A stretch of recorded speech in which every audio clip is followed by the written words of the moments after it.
എല്ലാവർക്കും നമസ്കാരം. 18-ാം നൂറ്റാണ്ടായപ്പോഴേക്കും ഭാരതം പൂർണ്ണമായും ബ്രിട്ടീഷുകാരുടെ ഭരണത്തിന് അധീനതയിലായി. അവർ മനസ്സിലാക്കിയ ഒരു കാര്യം, ഭാരതീയരെ അടിമകളാക്കണമെങ്കിൽ ആദ്യം അവരുടെ വിദ്യാഭ്യാസ സമ്പ്രദായത്തെ ഇല്ലാതാക്കണം. വേദങ്ങളും ഉപനിഷത്തുക്കളും വേദാംഗങ്ങളും മറ്റ് ശാസ്ത്രങ്ങളും പഠിച്ച് ബൗദ്ധികമായി ഉന്നതിയിൽ നിൽക്കുന്ന ഭാരതീയരെ അത്ര പെട്ടെന്നൊന്നും അടിമകളാക്കാൻ സാധിക്കില്ല എന്ന് പാശ്ചാത്യർ മനസ്സിലാക്കി. അതുകൊണ്ട് തന്നെ സർവത്ര ഇംഗ്ലീഷ് വിദ്യാഭ്യാസം പ്രചരിപ്പിച്ചു. പാശ്ചാത്യ രീതിയിലുള്ള ഭൗതിക വിദ്യാഭ്യാസത്തിന് പ്രാധാന്യം കൊടുത്തുകൊണ്ടുള്ള സ്കൂളുകളും കോളേജുകളും സർവത്ര അവർ നിർമ്മിക്കുകയും ചെയ്തു. മാത്രമല്ല, അന്നത്തെ യുവതലമുറയെ ഇങ്ങനെയുള്ള പാശ്ചാത്യ വിദ്യാഭ്യാസ രീതിയിലേക്ക് ആകർഷിക്കാൻ അവർക്ക് കഴിഞ്ഞു. പതുക്കെ പതുക്കെ ഭാരതീയമായ എന്തിനേയും പുച്ഛത്തോടെ നോക്കിക്കാണുന്ന ഒരു തലമുറയെ വാർത്തെടുക്കാൻ അതിൽ പാശ്ചാത്യരായിട്ടുള്ള ബ്രിട്ടീഷുകാർ വിജയിച്ചു എന്ന് തന്നെ പറയാം. അങ്ങനെ ഉദ്യോഗം കിട്ടും എന്നും കൂടെ ആയപ്പോൾ ഇങ്ങനെ പഠിച്ച് പാശ്ചാത്യരുടെ ആ വിദ്യാഭ്യാസത്തിലൂടെ ഡിഗ്രി നേടിയാൽ അവരുടെ കീഴിലാണെങ്കിൽ പോലും നല്ല ഉദ്യോഗം ലഭിക്കും, ജീവിത നിലവാരം മെച്ചപ്പെടും, അതാണ് സുഖം എന്ന് കരുതിയ ആ തലമുറയ്ക്ക് ഭാരതീയമായ ആധ്യാത്മികത എന്നത് കളിയാക്കാനുള്ള ഒരു കാര്യമായി തീർന്നു. നമ്മുടെ ഋഷിമാർ കണ്ടെത്തിയ വേദങ്ങളും ഉപനിഷത്തുക്കളും ഒക്കെ വെറും കെട്ടുകഥകളാണെന്നും അതിലൊന്നും ഒരു കാര്യവുമില്ല, അതൊന്നും നമ്മുടെ ജീവിതത്തിന് പ്രയോജനപ്പെടുകയില്ല എന്നുവരെ അവർ ചിന്തിച്ചു. അങ്ങനെ കുറേ പേരെങ്കിലും നിരീശ്വരവാദത്തിലേക്ക് പോകുന്ന ഒരു സാഹചര്യം ഉണ്ടായി. ഈ സമയത്ത് ആധ്യാത്മികത ഇല്ലെങ്കിൽ ഭാരതം ഇല്ല. അങ്ങനെ ഒരു കനലായി മാറിക്കൊണ്ടിരിക്കുന്ന ഭാരതീയ ആധ്യാത്മികതയെ കത്തിജ്വലിപ്പിക്കാൻ ആ സമയത്ത് ഒരു അവതാരം ആവശ്യമായി വന്നു. അങ്ങനെ അവതരിച്ച ദിവ്യപുരുഷനാണ് ശ്രീരാമകൃഷ്ണ പരമഹംസർ. ശ്രീരാമകൃഷ്ണ പരമഹംസരുടെ ജീവിതത്തെക്കുറിച്ച് പറയുന്നതിന് മുൻപ്, അങ്ങനെ ഒരു മഹാപുരുഷന് ജന്മം നൽകാൻ അനുഗ്രഹീതരായ ആ അച്ഛനമ്മമാരുടെ ഭക്തിനിർഭരമായ ജീവിതത്തെക്കുറിച്ചും ചില കാര്യങ്ങൾ പറയാനുണ്ട്. കൽക്കത്തയിലെ ഹുഗ്ലി നദീതീരത്ത് ദരിയാപുരത്തിലായിരുന്നു ക്ഷുതിരാമനും ഭാര്യ ചന്ദ്രാമണി ദേവിയും ജീവിച്ചിരുന്നത്. അവർക്ക് 2 മക്കളാണ്, രാമകുമാരൻ, കാർത്യായനി. ശ്രീരാമചന്ദ്രൻ്റെ വലിയ ഭക്തനായിരുന്നു ക്ഷുതിരാമൻ. അങ്ങനെയിരിക്കെ ആ നാട്ടിൽ രാമാനന്ദ റായ് എന്നൊരു ജമീന്ദാർ, അദ്ദേഹം പറയുന്നതിനനുസരിച്ച് ജീവിച്ചില്ലെങ്കിൽ ഏതെങ്കിലും രീതിയിൽ കള്ളക്കേസിൽ കൊടുക്കുക, ഇതൊക്കെയായിരുന്നു അദ്ദേഹത്തിൻ്റെ ഒരു രീതി. അങ്ങനെ അദ്ദേഹം പാവപ്പെട്ട ഒരാളുടെ നേർക്ക് ഒരു കേസ് കൊടുത്തു. ആ കേസ് ജയിക്കാൻ സത്യം മാത്രം പറയുന്ന ഒരാൾ, ആ ആളെ കൊണ്ട് കള്ളസാക്ഷി പറയിപ്പിക്കണം. അങ്ങനെ ഒരാൾ ആ നാട്ടിൽ ക്ഷുതിരാമൻ ആയിരുന്നു. ഈ ജമീന്ദാർ ക്ഷുതിരാമനെ പോയി കണ്ടിട്ട് തനിക്കു വേണ്ടി കള്ളസാക്ഷി പറയണം എന്ന് പറഞ്ഞു. പക്ഷേ ധർമ്മിഷ്ഠനായ സത്യസന്ധനായ ക്ഷുതിരാമൻ അതിന് നിന്നില്ല. അതുകൊണ്ട് തന്നെ പിന്നീടുള്ള ദേഷ്യം മുഴുവൻ ക്ഷുതിരാമനോടായി. അങ്ങനെ ക്ഷുതിരാമനെതിരെ കേസ് കൊടുത്തു. ആ കേസിൽ അവരുടെ പൂർവീക സ്വത്ത് മുഴുവൻ ഈ ജമീന്ദാർ തട്ടിയെടുത്തു. അങ്ങനെ താമസിക്കാൻ ഒരു വീട് പോലും ഇല്ലാത്ത അവസ്ഥയിലായി. എന്നാൽ സർവവും ശ്രീരാമചന്ദ്രന് സമർപ്പിച്ചിരുന്ന ഒരു ഭക്തോത്തമനായിരുന്നു ക്ഷുതിരാമൻ. സർവതും ഭഗവാന് സമർപ്പിച്ചിരുന്ന ക്ഷുതിരാമനെ ഭഗവാൻ കൈവിട്ടില്ല. തൊട്ടടുത്ത ഗ്രാമമായ കമാർപുക്കൂറിലെ സുഖലാൽ ഗോസ്വാമി ക്ഷുതിരാമനെയും കുടുംബത്തെയും തൻ്റെ ഗ്രാമത്തിലേക്ക് ക്ഷണിച്ചു. അവിടെ തൻ്റെ വീട്ടിൽ തന്നെ ഒരു ചെറിയൊരു മുറി എല്ലാ സൗകര്യങ്ങളും ഒരുക്കി കൊടുത്തു. മാത്രമല്ല ലക്ഷ്മി ജല എന്ന പേരിലുള്ള ഒരു വലിയൊരു നിലം, ഏകദേശം 1/2 ഏക്കറോളം വിസ്തീർണമുള്ള ആ നിലം ക്ഷുതിരാമന് കൃഷി ചെയ്യാനായി വിട്ടുകൊടുക്കുകയും ചെയ്തു. അങ്ങനെ സുഖമായി ജീവിച്ച് പോകവേ 3ാമത് ഒരു കുഞ്ഞും കൂടെ ജനിച്ചു. അതാണ് രാമേശ്വരൻ. ഇങ്ങനെയിരിക്കെ ഒരിക്കൽ ക്ഷുതിരാമൻ അടുത്ത ഗ്രാമത്തിൽ ഒരു ആവശ്യത്തിനായി പോയി തിരിച്ചു വരുന്ന വഴിക്ക് സമയം ഉച്ചയായി. നല്ല ക്ഷീണം. അങ്ങനെ ഒന്ന് മയങ്ങാം എന്ന് വിചാരിച്ച് അവിടെ ഒരു വൃക്ഷച്ചുവട്ടിൽ മയങ്ങിയ സമയത്ത് ശ്രീരാമചന്ദ്രൻ ഒരു ബാലൻ്റെ രൂപത്തിൽ വന്നിട്ട് ക്ഷുതിരാമനോട് പറഞ്ഞു, ഇവിടെ അടുത്ത് ഞാൻ കുറേ നാളായി ആരാലും ശ്രദ്ധിക്കപ്പെടാതെ കിടക്കുന്നുണ്ട്. എന്നെ നീ നിൻ്റെ വീട്ടിലേക്ക് കൊണ്ടുപോയി യഥാവിധി പൂജിക്കണമെന്ന് പറഞ്ഞു. ആ സ്വപ്നത്തിൽ തന്നെ ക്ഷുതിരാമൻ പറഞ്ഞു, ഭഗവാനെ, ഞാനും എൻ്റെ കുടുംബവും വളരെ അരിഷ്ടിച്ച് ജീവിക്കുകയാണ്. ഞങ്ങൾക്ക് കിട്ടുന്നതിൽ ഭൂരിഭാഗവും ഭഗവാനോടുള്ള സമർപ്പണമെന്ന നിലയിൽ ഞങ്ങൾ പാവങ്ങൾക്ക് വിതരണം ചെയ്യുകയാണ് ചെയ്യുന്നത്. അതുകൊണ്ട് തന്നെ ഞങ്ങൾ വളരെ പരിമിതമായ സൗകര്യത്തിലാണ് ജീവിക്കുന്നത്. ഭഗവാനെ കൊണ്ടുപോയാൽ അങ്ങയുടെ എല്ലാ കാര്യങ്ങളും നോക്കാനുള്ള കഴിവ് എനിക്കുണ്ടാവില്ല. അപ്പോൾ ഭഗവാൻ പറഞ്ഞു, നീ എന്ത് തന്നാലും എനിക്ക് സന്തോഷമാണ്, എനിക്ക് നിൻ്റെ കൂടെ വരാനാണ് ഇഷ്ടം എന്ന് പറഞ്ഞു. അങ്ങനെ ആ സ്വപ്നത്തിൽ നിന്ന് ഞെട്ടി എഴുന്നേറ്റ ക്ഷുതിരാമൻ ഈ കണ്ടത് സത്യം തന്നെയോ എന്നറിയാൻ ബാലനായ ശ്രീരാമചന്ദ്രൻ വന്ന് കാണിച്ചു കൊടുത്ത സ്ഥലം, ആ സ്ഥലത്തേക്ക് പോയി. അവിടെ ഒരു സർപ്പം നിൽക്കുന്നുണ്ടായിരുന്നു. ആ സർപ്പത്തിൻ്റെ താഴെയായി സംരക്ഷിച്ചു വെച്ചെന്നതുപോലെ ഒരു സാളഗ്രാമക്കല്ല്.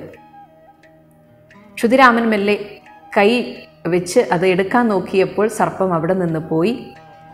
അങ്ങനെ ആ സാളഗ്രാമക്കല്ല് എടുത്ത് നോക്കിയപ്പോൾ കണ്ടത് സാക്ഷാൽ ശ്രീരാമചന്ദ്രനെ കൊത്തിവെച്ചിരിക്കുന്നു.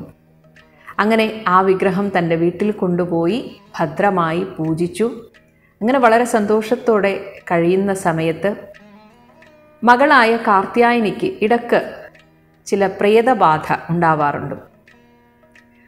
അവിടെയും ഭഗവാൻ തന്നെ രക്ഷിക്കും എന്ന വിശ്വാസത്തിൽ ഭഗവാനിൽ മനസ്സുറപ്പിച്ചുകൊണ്ട് ശക്തമായിട്ട് ഈ പ്രേതത്തോട് ഒഴിഞ്ഞു പോകാൻ ആവശ്യപ്പെട്ടു. അപ്പോൾ ആ പ്രേതം ക്ഷുതിരാമനോട് സംസാരിച്ചു. ഞാൻ ഗതി കിട്ടാത്ത ഒരു പ്രേതമാണ്. എനിക്കു വേണ്ടി ഗയയിൽ പോയി യഥാവിധി ശ്രാദ്ധം നടത്തുകയാണെങ്കിൽ ഞാൻ ഈ കുഞ്ഞിൻ്റെ ദേഹത്തിൽ നിന്ന് പോകാൻ തയ്യാറാണ്. അപ്പോൾ ക്ഷുതിരാമൻ പറഞ്ഞു, ശരി, അങ്ങേക്കു വേണ്ടി ഞാൻ ഗയയിൽ പോയി ശ്രാദ്ധമൂട്ടാം. ഇതിനുശേഷം ആ പ്രേതബാധ ഒഴിഞ്ഞു. ആ പ്രേതത്തിന് വാക്കുകൊടുത്തതുപോലെ ഗയയിൽ പോയി കുറേ ദിവസത്തെ ക്ഷേത്ര ദർശനമൊക്കെയായി അവിടെ കഴിഞ്ഞു. ഗയയിലുള്ള പ്രധാനപ്പെട്ട വിഷ്ണു ക്ഷേത്രമാണ് ഗദാധര ക്ഷേത്രം. ആ ഗദാധര ക്ഷേത്രത്തിലാണ് പൂജാവിധികളോടെ പിണ്ടം വയ്ക്കുന്നതും പിതൃക്കൾക്കുള്ള മറ്റെല്ലാ ചടങ്ങുകളും ചെയ്യുന്നതും. അങ്ങനെ വളരെ സന്തോഷമായിട്ട് ആ ക്ഷേത്ര പരിസരത്ത് ക്ഷുതിരാമൻ കഴിച്ചുകൂട്ടി. അങ്ങനെ കുറച്ച് ദിവസം കഴിഞ്ഞപ്പോൾ രാത്രിയിൽ ക്ഷുതിരാമന് ഒരു സ്വപ്നദർശനം ഉണ്ടാവുന്നു. താൻ ആ വിഷ്ണുക്ഷേത്രത്തിൽ എത്തുന്നതായും അവിടെ പിതൃക്കളൊക്കെ വളരെ സന്തോഷത്തോടെ താൻ ഊട്ടിയ ശ്രാദ്ധം കഴിച്ച് തൃപ്തരായിരിക്കുന്നതും ക്ഷുതിരാമൻ കണ്ടു. ആ കൂട്ടത്തിൽ ആ ശ്രീകോവിലിൽ ഒരു ദിവ്യ തേജസ് കാണുകയും ഭഗവാൻ വിഷ്ണു അവിടെ ഇരിക്കുന്നതായി കണ്ടു. തന്നെ അടുത്തേക്ക് വിളിക്കുന്നതായി തോന്നിയിട്ട് ക്ഷുതിരാമൻ അങ്ങോട്ടേക്ക് ചെന്നു. അപ്പോൾ ഭഗവാൻ പറഞ്ഞു, നിന്റെ പൂജയിലും വിശ്വാസത്തിലും ഭക്തിയിലും ഞാൻ സംപ്രീതനായിരിക്കുന്നു. അടുത്ത് തന്നെ നിന്റെ മകനായി നിന്റെ ഗൃഹത്തിൽ ഞാൻ ജനിക്കുന്നതാണ് എന്ന് ഭഗവാൻ പറഞ്ഞു. ഈ ഒരു സ്വപ്ന ദർശനത്തിന് ശേഷം ക്ഷുതിരാമൻ എന്തെന്നില്ലാത്തൊരു ആഹ്ലാദം തോന്നി. സത്യമാണോ എന്താണെന്നറിയില്ല, എങ്കിലും ഒരാനന്ദം. അങ്ങനെ അധികം വൈകാതെ തിരിച്ച് ഗൃഹത്തിലേക്ക് പുറപ്പെട്ടു. ഇതേ സമയം കമാർപുക്കൂറിലെ ആ ഗൃഹത്തിൽ ചന്ദ്രമണി ദേവിക്കും ചില ദർശനങ്ങൾ ലഭിച്ചു. പിറ്റേ ദിവസം അടുത്തുള്ള ശിവക്ഷേത്രത്തിൽ തൊഴാൻ പോയി. തൻ്റെ അടുത്ത കൂട്ടുകാരിയായ ധനിയും കൂടെയുണ്ട്. അപ്പോൾ ആ വിഗ്രഹത്തിൽ നിന്നൊരു തേജസ് തന്നിലേക്ക് വരുന്നതായി ചന്ദ്രമണി ദേവിക്ക് തോന്നി. ആ കാര്യം കൂടെയുള്ള ധനിയോട് പറയാൻ തുടങ്ങുന്നതിന് മുൻപ് തന്നെ ദേവി മൂർച്ഛിച്ചു വീണു. അങ്ങനെ എല്ലാവരും മുഖത്ത് വെള്ളം തളിച്ചപ്പോൾ പതുക്കെ ബോധത്തിലേക്ക് വന്നു. ഈ സമയത്ത് ക്ഷുതിരാമൻ തിരിച്ചെത്തുകയും ചെയ്തു. രണ്ടുപേരും തങ്ങൾക്കുണ്ടായ ദർശനത്തെ പരസ്പരം പറഞ്ഞ് സന്തോഷിച്ചു. എന്തായാലും എന്തോ ഒരു അത്ഭുതം തങ്ങളുടെ കുടുംബത്തിൽ നടക്കാൻ പോകുന്നു എന്ന് മനസ്സിലാക്കി. അധികം വൈകാതെ ചന്ദ്രമണി ദേവി ഗർഭിണിയാണെന്ന സന്തോഷ വാർത്ത അറിഞ്ഞു. അങ്ങനെ ഭാരതീയ ആധ്യാത്മിക രംഗത്ത് കത്തിജ്വലിച്ച ആ ദിവ്യപുരുഷൻ 1836 ഫെബ്രുവരി 17 കുംഭമാസം 6 ശുഭമുഹൂർത്തത്തിൽ ഭൂജാതനായി. ചന്ദ്രചൂഡൻ എന്നാണ് കുഞ്ഞിനാദ്യം പേരിട്ടത്. പിന്നീട് ഗയയിലെ ഗദാധര ക്ഷേത്രത്തിൽ വെച്ചുണ്ടായ അനുഭവത്തെ ഓർത്ത് കുഞ്ഞിന് ഗദാധരൻ എന്ന പേരും കൊടുത്തു. ഗദാധരൻ നല്ല ഉശിരുള്ള നല്ല ബലമുള്ള ആരോഗ്യമുള്ള ഒരു കുട്ടിയായിരുന്നു. മാത്രമല്ല എന്തുകൊണ്ടോ എല്ലാവരെയും ആകർഷിക്കുന്ന ഒരു സ്വഭാവം. ആ സമയത്തെ ഗ്രാമീണരൊക്കെ തന്നെ ഇടയ്ക്കിടെ വന്ന് ഗദാധരനെ എടുക്കുകയും കൊഞ്ചിക്കുകയും ലാളിക്കുകയും മധുരപലഹാരങ്ങൾ കൊണ്ടു കൊടുക്കുകയും അങ്ങനെ എല്ലാവരെയും വശീകരിച്ചുകൊണ്ട് ഗദാധരൻ വളർന്നു.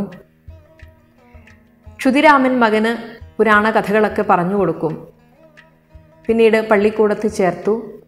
പഠനവുമായി ബന്ധപ്പെട്ട പുസ്തകങ്ങൾ വായിക്കുന്നതിനേക്കാളും ഗദാധരന് ഇഷ്ടം പുരാണ കഥകൾ വായിക്കുന്നതായിരുന്നു.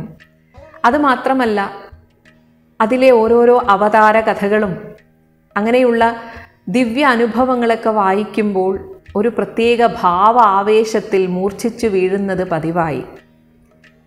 പലരും കുഞ്ഞിന് അപസ്മാരബാധയാണ് എന്ന് പോലും കരുതി വൈദ്യരെ കാണിച്ചു. പക്ഷെ പ്രശ്നമൊന്നുമില്ല. അങ്ങനെ ഇരിക്കെ ഒരു 7 വയസ്സൊക്കെ ആയ സമയത്ത് അവിടെ നാട്ടിൻപുറത്ത് ധനികരായ ആളുകളുടെ വീട്ടിൽ നാടകങ്ങളും കഥാകാലക്ഷേപവും ഒക്കെ ഉണ്ടാകും. അങ്ങനെ ഒരു ശിവരാത്രി ദിവസം ഗദാധരൻ വ്രതമെടുത്ത് അന്ന് രാത്രി മുഴുവൻ ഉറങ്ങാതെ ഇരിക്കാൻ വേണ്ടി പൂജാധികാര്യങ്ങളിലൊക്കെ ശ്രദ്ധിച്ചങ്ങനെ ഇരിക്കുന്ന സമയത്ത് കുറച്ച് കൂട്ടുകാർ വന്നിട്ട് ഗദാധരനോട് പറഞ്ഞു, സീതാനാഥൻ്റെ വീട്ടിൽ ശിവഭഗവാനെക്കുറിച്ചുള്ള ഒരു നാടകം നടക്കുന്നുണ്ട്. അതിൽ പരമശിവനായി അഭിനയിക്കേണ്ട കുട്ടിക്ക് സുഖമില്ല. അതുകൊണ്ട് ഗദാധരൻ ഒന്ന് വരണം എന്ന് പറഞ്ഞു. ഇങ്ങനെ വിളിക്കാൻ കാരണം അതിനു മുൻപും പുരാണ കഥകൾ പറയുക മാത്രമല്ല, അത് അഭിനയിച്ച് കാണിച്ചു കൊടുക്കും. അത്രയും തന്മയത്വത്തോടെ അഭിനയിക്കുന്നത് കൊണ്ടാണ് ഗദാധരനെ വിളിച്ചത്. ഗദാധരൻ ആദ്യമൊക്കെ ഒന്ന് ഒഴിഞ്ഞു മാറി. പക്ഷേ അവരുടെ നിർബന്ധത്തിന് വഴങ്ങി ചെന്നു. അങ്ങനെ അണിയറയിൽ ചെന്ന് പരമശിവൻ്റെ ആടയാഭരണങ്ങളും ആ ജടയും ദണ്ടുമൊക്കെ പിടിച്ച് അവിടെ ഇരുന്നപ്പോഴേക്കും ആ ആവേശത്തിലായി. ഇത് കൂട്ടുകാരും അറിയുന്നില്ല. അവർ ഭഗവാൻ ശിവൻ സ്റ്റേജിലേക്ക് വരേണ്ട സമയമായപ്പോൾ ഗദാധരനെ വിളിച്ചു, ചെല്ലു, സ്റ്റേജിലേക്ക് ചെല്ലു. പക്ഷേ ഗദാധരൻ ഒന്നും അറിയുന്നുണ്ടായിരുന്നില്ല. അങ്ങനെ അവർ തിടുക്കത്തിൽ ഗദാധരനെ അങ്ങനെ തന്നെ എടുത്തിട്ട് ആ സമാധി അവസ്ഥയിൽ എടുത്ത് സ്റ്റേജിൽ കൊണ്ടുപോയിരുത്തി. ശരിക്കും സാക്ഷാൽ പരമശിവനെ നേരിട്ട് കാണുന്ന ഒരനുഭവമായിരുന്നു. എന്നാൽ നാടകം കഴിഞ്ഞിട്ടും ഗദാധരൻ ആ ഇരുന്ന ഇരിപ്പിൽ നിന്ന് അനങ്ങിയില്ല. എല്ലാവരും പേടിച്ചുപോയി, ഇതെന്താണിത്? എന്നിട്ട് അതേ ഇരിപ്പിൽ പ്രജ്ഞയില്ലാത്ത ഗദാധരനെ അവർ വീട്ടിൽ കൊണ്ടുചെന്നാക്കി. പിറ്റേ ദിവസമാണ് ബോധം വീണത്. ഇങ്ങനെയുള്ള പല അനുഭവങ്ങളും വീട്ടുകാർക്കും ഗ്രാമീണർക്കും കാണാൻ കഴിഞ്ഞിട്ടുണ്ട്. ഇങ്ങനെ ഇരിക്കുന്ന കാലത്ത് ക്ഷുതിരാമൻ നല്ല പ്രായമായി. കാരണം വൈകി ജനിച്ച കുഞ്ഞാണ് ഗദാധരൻ. മൂത്ത രാമകുമാരന് ഏകദേശം 20-24 വയസ്സൊക്കെ ഉണ്ടാകും. അത്രയും പ്രായവ്യത്യാസമുണ്ട്. അങ്ങനെ ഗദാധരന് 7 വയസ്സൊക്കെ ആയ സമയത്ത് ക്ഷുതിരാമന് ഉദരരോഗം വന്നു. ഒപ്പം പ്രായത്തിൻ്റേതായ അവശതകളും ഒക്കെയായി അച്ഛൻ മരണപ്പെട്ടു. ഇത് ഗദാധരന് വല്ലാത്ത ഒരു സ്തംഭനാവസ്ഥ എന്നൊക്കെ പറയുന്നത് പോലെ ലൗകിക ജീവിതത്തോടൊരു വിരക്തി അന്നു മുതൽ തോന്നിത്തുടങ്ങി. തങ്ങൾക്ക് പ്രിയപ്പെട്ടവർ തങ്ങളെ വിട്ടുപോകുന്ന ഈ ലോകത്ത് എന്ത് സുഖമാണ് ഉള്ളത് എന്ന് ആ കുഞ്ഞു പ്രായത്തിൽ ചിന്തിച്ചിരുന്നു. പിന്നീട് ജ്യേഷ്ഠനായ രാമകുമാരൻ ആ വീടിൻ്റെ ഉത്തരവാദിത്തം ഏറ്റെടുത്തു. ഓരോരുത്തരായി വിവാഹം ചെയ്തു. ഇതിൽ ഗദാധരന് ഇളയതായിട്ട് ഒരു പെൺകുട്ടി കൂടെ ഉണ്ടായിരുന്നു. എല്ലാവരുടെയും വിവാഹം കഴിഞ്ഞു. അന്നൊക്കെ പെൺകുട്ടികളുടെ വിവാഹപ്രായം, ശൈശവ വിവാഹമൊക്കെ നടക്കുന്ന കാലമാണ്. അതുകൊണ്ട് എല്ലാവരുടെയും വിവാഹം കഴിഞ്ഞു. ഗദാധരൻ മാത്രമാണ് അവിടെ വിവാഹം കഴിയാത്തതായിട്ടുണ്ടായിരുന്നുള്ളൂ. അങ്ങനെ ഇത്രയും ആളുകൾ വീട്ടിൽ അംഗങ്ങളുടെ ബലം കൂടിയപ്പോൾ സാമ്പത്തികമായിട്ടുള്ള ബുദ്ധിമുട്ട് നേരിട്ടു. അങ്ങനെ രാമകുമാരൻ കൽക്കത്തയിൽ ഒരു പാഠശാല തുടങ്ങാൻ തീരുമാനിച്ച് അങ്ങോട്ടേക്ക് പോയി. അദ്ദേഹം ഒരു ശാസ്ത്ര പണ്ഡിതനായിരുന്നു. അങ്ങനെ രാമകുമാരൻ അവിടെ ശാസ്ത്ര പാഠശാലയും ഒപ്പം പൂജാവിധികളൊക്കെ അറിയുന്നതുകൊണ്ട് പല വീടുകളിലും പൂജയ്ക്കായിട്ട് അദ്ദേഹത്തെ ക്ഷണിക്കുകയും ചെയ്യുമായിരുന്നു. അതേസമയം ഗദാധരൻ നാട്ടിൽ ആദ്യമൊക്കെ പഠിക്കാൻ പോയിരുന്നുവെങ്കിലും പിന്നെ പഠനത്തിൽ വലിയ താല്പര്യം കാണിച്ചില്ല. 9ാമത്തെ വയസ്സിലാണ് ഉപനയനാദി സംസ്കാരങ്ങളൊക്കെ കഴിയുന്നത്. അതിനുശേഷം പൂജാകാര്യങ്ങൾ ചെയ്യും. അതിന് വലിയ താല്പര്യമായിരുന്നു. പക്ഷെ പഠിക്കാൻ ഒട്ടും താല്പര്യം കാണിച്ചില്ല. അങ്ങനെ പഠിക്കാൻ പള്ളിക്കൂടത്തിൽ പോകേണ്ട സമയത്തൊക്കെ കുട്ടികളുമായി മാന്തോപ്പിൽ പോയിരുന്ന് പുരാണ കഥകൾ അഭിനയിച്ച് അങ്ങനെ രസിക്കുക, സ്വയം രസിക്കുക, ഭാവാവേശിതനാവുക, ഇങ്ങനെയൊക്കെയായിരുന്നു. അങ്ങനെ അമ്മ ചന്ദ്രമണി ദേവി ജ്യേഷ്ഠനായ രാമകുമാരനോട് പറഞ്ഞു, ഇങ്ങനെ പോയാൽ എങ്ങനെ ശരിയാകും? ഒരു ജോലിയൊക്കെ നേടണമെങ്കിൽ പഠനം വേണമല്ലോ. അപ്പോൾ രാമകുമാരനും തോന്നി, എങ്കിൽ ഗദാധരനെ തൻ്റെ കൂടെ കൽക്കറ്റയിലേക്ക് കൊണ്ടുപോകാം. കാരണം അവിടെ അദ്ദേഹത്തിനും നല്ല തിരക്കായിരുന്നു. പൂജാതി കാര്യങ്ങളിലും ഓരോ വീടുകളിലും ചെല്ലണം, അതുപോലെ തന്നെ പാഠശാലയിലെ തിരക്ക്. അപ്പോൾ തനിക്കൊരു സഹായവുമാകും, തൻ്റെ കൂടെ നിന്നാൽ പഠിത്തത്തിലൊരു താല്പര്യവും വരും എന്ന് വിചാരിച്ചാണ് കൽക്കത്തയിലേക്ക് കൊണ്ടുപോയത്. അങ്ങനെ പൂജാതി കാര്യങ്ങളൊക്കെ വളരെ താല്പര്യത്തോടെ ചെയ്തു. പക്ഷേ പഠനത്തിൻ്റെ കാര്യത്തിൽ അപ്പോഴും ഗദാധരന് ഒരു താല്പര്യവും ഉണ്ടായിരുന്നില്ല. പഠനത്തിൻ്റെ കാര്യം പറയുമ്പോഴൊക്കെ ഗദാധരൻ പറയും, ജോലി നേടാനുള്ള പഠനം കൊണ്ട് എന്ത് കാര്യം? അതൊന്നും നമ്മുടെ ദുഃഖനിവൃത്തിക്ക് സഹായിക്കുകയില്ല. ഈ ലോകത്തുള്ള എല്ലാ ദുരിതങ്ങൾക്കും ദുഃഖങ്ങൾക്കും പരിഹാരം ആത്മവിദ്യ മാത്രമാണ് എന്ന് ആ ചെറുപ്രായത്തിൽ തന്നെ ഗദാധരൻ പറഞ്ഞിരുന്നു. എന്തായാലും പറഞ്ഞിട്ട് കാര്യമില്ല എന്ന് മനസ്സിലായപ്പോൾ രാമകുമാരൻ പിന്നെ നിർബന്ധിക്കാൻ പോയില്ല. എങ്കിലും എന്താകും ഇവൻ്റെ ഭാവി എന്ന രീതിയിൽ ചിന്തിച്ച് വിഷമിക്കുകയും ചെയ്തു. എല്ലാം ആ ഭഗവാൻ തന്നെ നോക്കട്ടെ എന്ന രീതിയിൽ അങ്ങ് വിട്ടു. അങ്ങനെ ഭഗവാൻ തന്നെ നോക്കി ഒരു തിരക്കഥ ഭഗവാൻ ഒരുക്കിയിട്ടുണ്ടായിരുന്നു. ആ കൽക്കത്തയിൽ മുക്കുവ കുലത്തിൽപ്പെട്ട ഒരു സ്ത്രീരത്നം റാണി രാസമണി, അവരുടെ ഭർത്താവിൻ്റെ ഭാരിച്ച സ്വത്തുക്കൾ മുഴുവൻ ഭർത്താവിൻ്റെ മരണശേഷം ഇവരുടെ പേരിലാവുകയായിരുന്നു. മാത്രമല്ല റാണി വലിയൊരു ദേവീഭക്തയായിരുന്നു. അങ്ങനെ ധനികയായ അവർക്ക് ഒരിക്കൽ കാശി വിശ്വനാഥ ക്ഷേത്രത്തിൽ ദർശനം നടത്തണം, അന്നപൂർണാദേവിയെ കാണണം, ഇങ്ങനെയൊക്കെ ഒരു ആഗ്രഹത്താൽ യാത്ര പുറപ്പെട്ടു. യാത്ര ഗംഗാനദിയിൽ കൂടെയായിരുന്നു. ആ യാത്രയുടെ ഒരുക്കങ്ങൾ തന്നെ അവർ എത്രമാത്രം ധനികയാണെന്ന് കാണിക്കുന്നതായിരുന്നു. 100ഓളം ബോട്ടുകളിലായി പരിവാര സമേതമാണ് അവർ അവരുടെ ജന്മനാട്ടിൽ നിന്ന് ഗംഗാനദിയിലൂടെയാണ് പുറപ്പെട്ടത്. അങ്ങനെ ദക്ഷിണേശ്വരം എന്ന സ്ഥലത്തെത്തിയപ്പോൾ, അതും നദീതീരത്താണ്, രാത്രിയായി. എങ്കിൽ പിന്നെ ഇന്ന് രാത്രി ഇവിടെ ബോട്ടിൽ തന്നെ കിടന്നുറങ്ങി യാത്ര രാവിലെ ആക്കാം എന്ന് വിചാരിച്ചു. അങ്ങനെ അന്ന് ബോട്ടിൽ കിടന്നുറങ്ങിയ സമയത്ത് റാണിക്ക് ഒരു സ്വപ്നദർശനവും ദേവിയുടെ അരുളപ്പാടും ഉണ്ടായി. ഇപ്പോൾ തിരക്ക് പിടിച്ച് കാശിയിലേക്ക് വരേണ്ടതില്ല.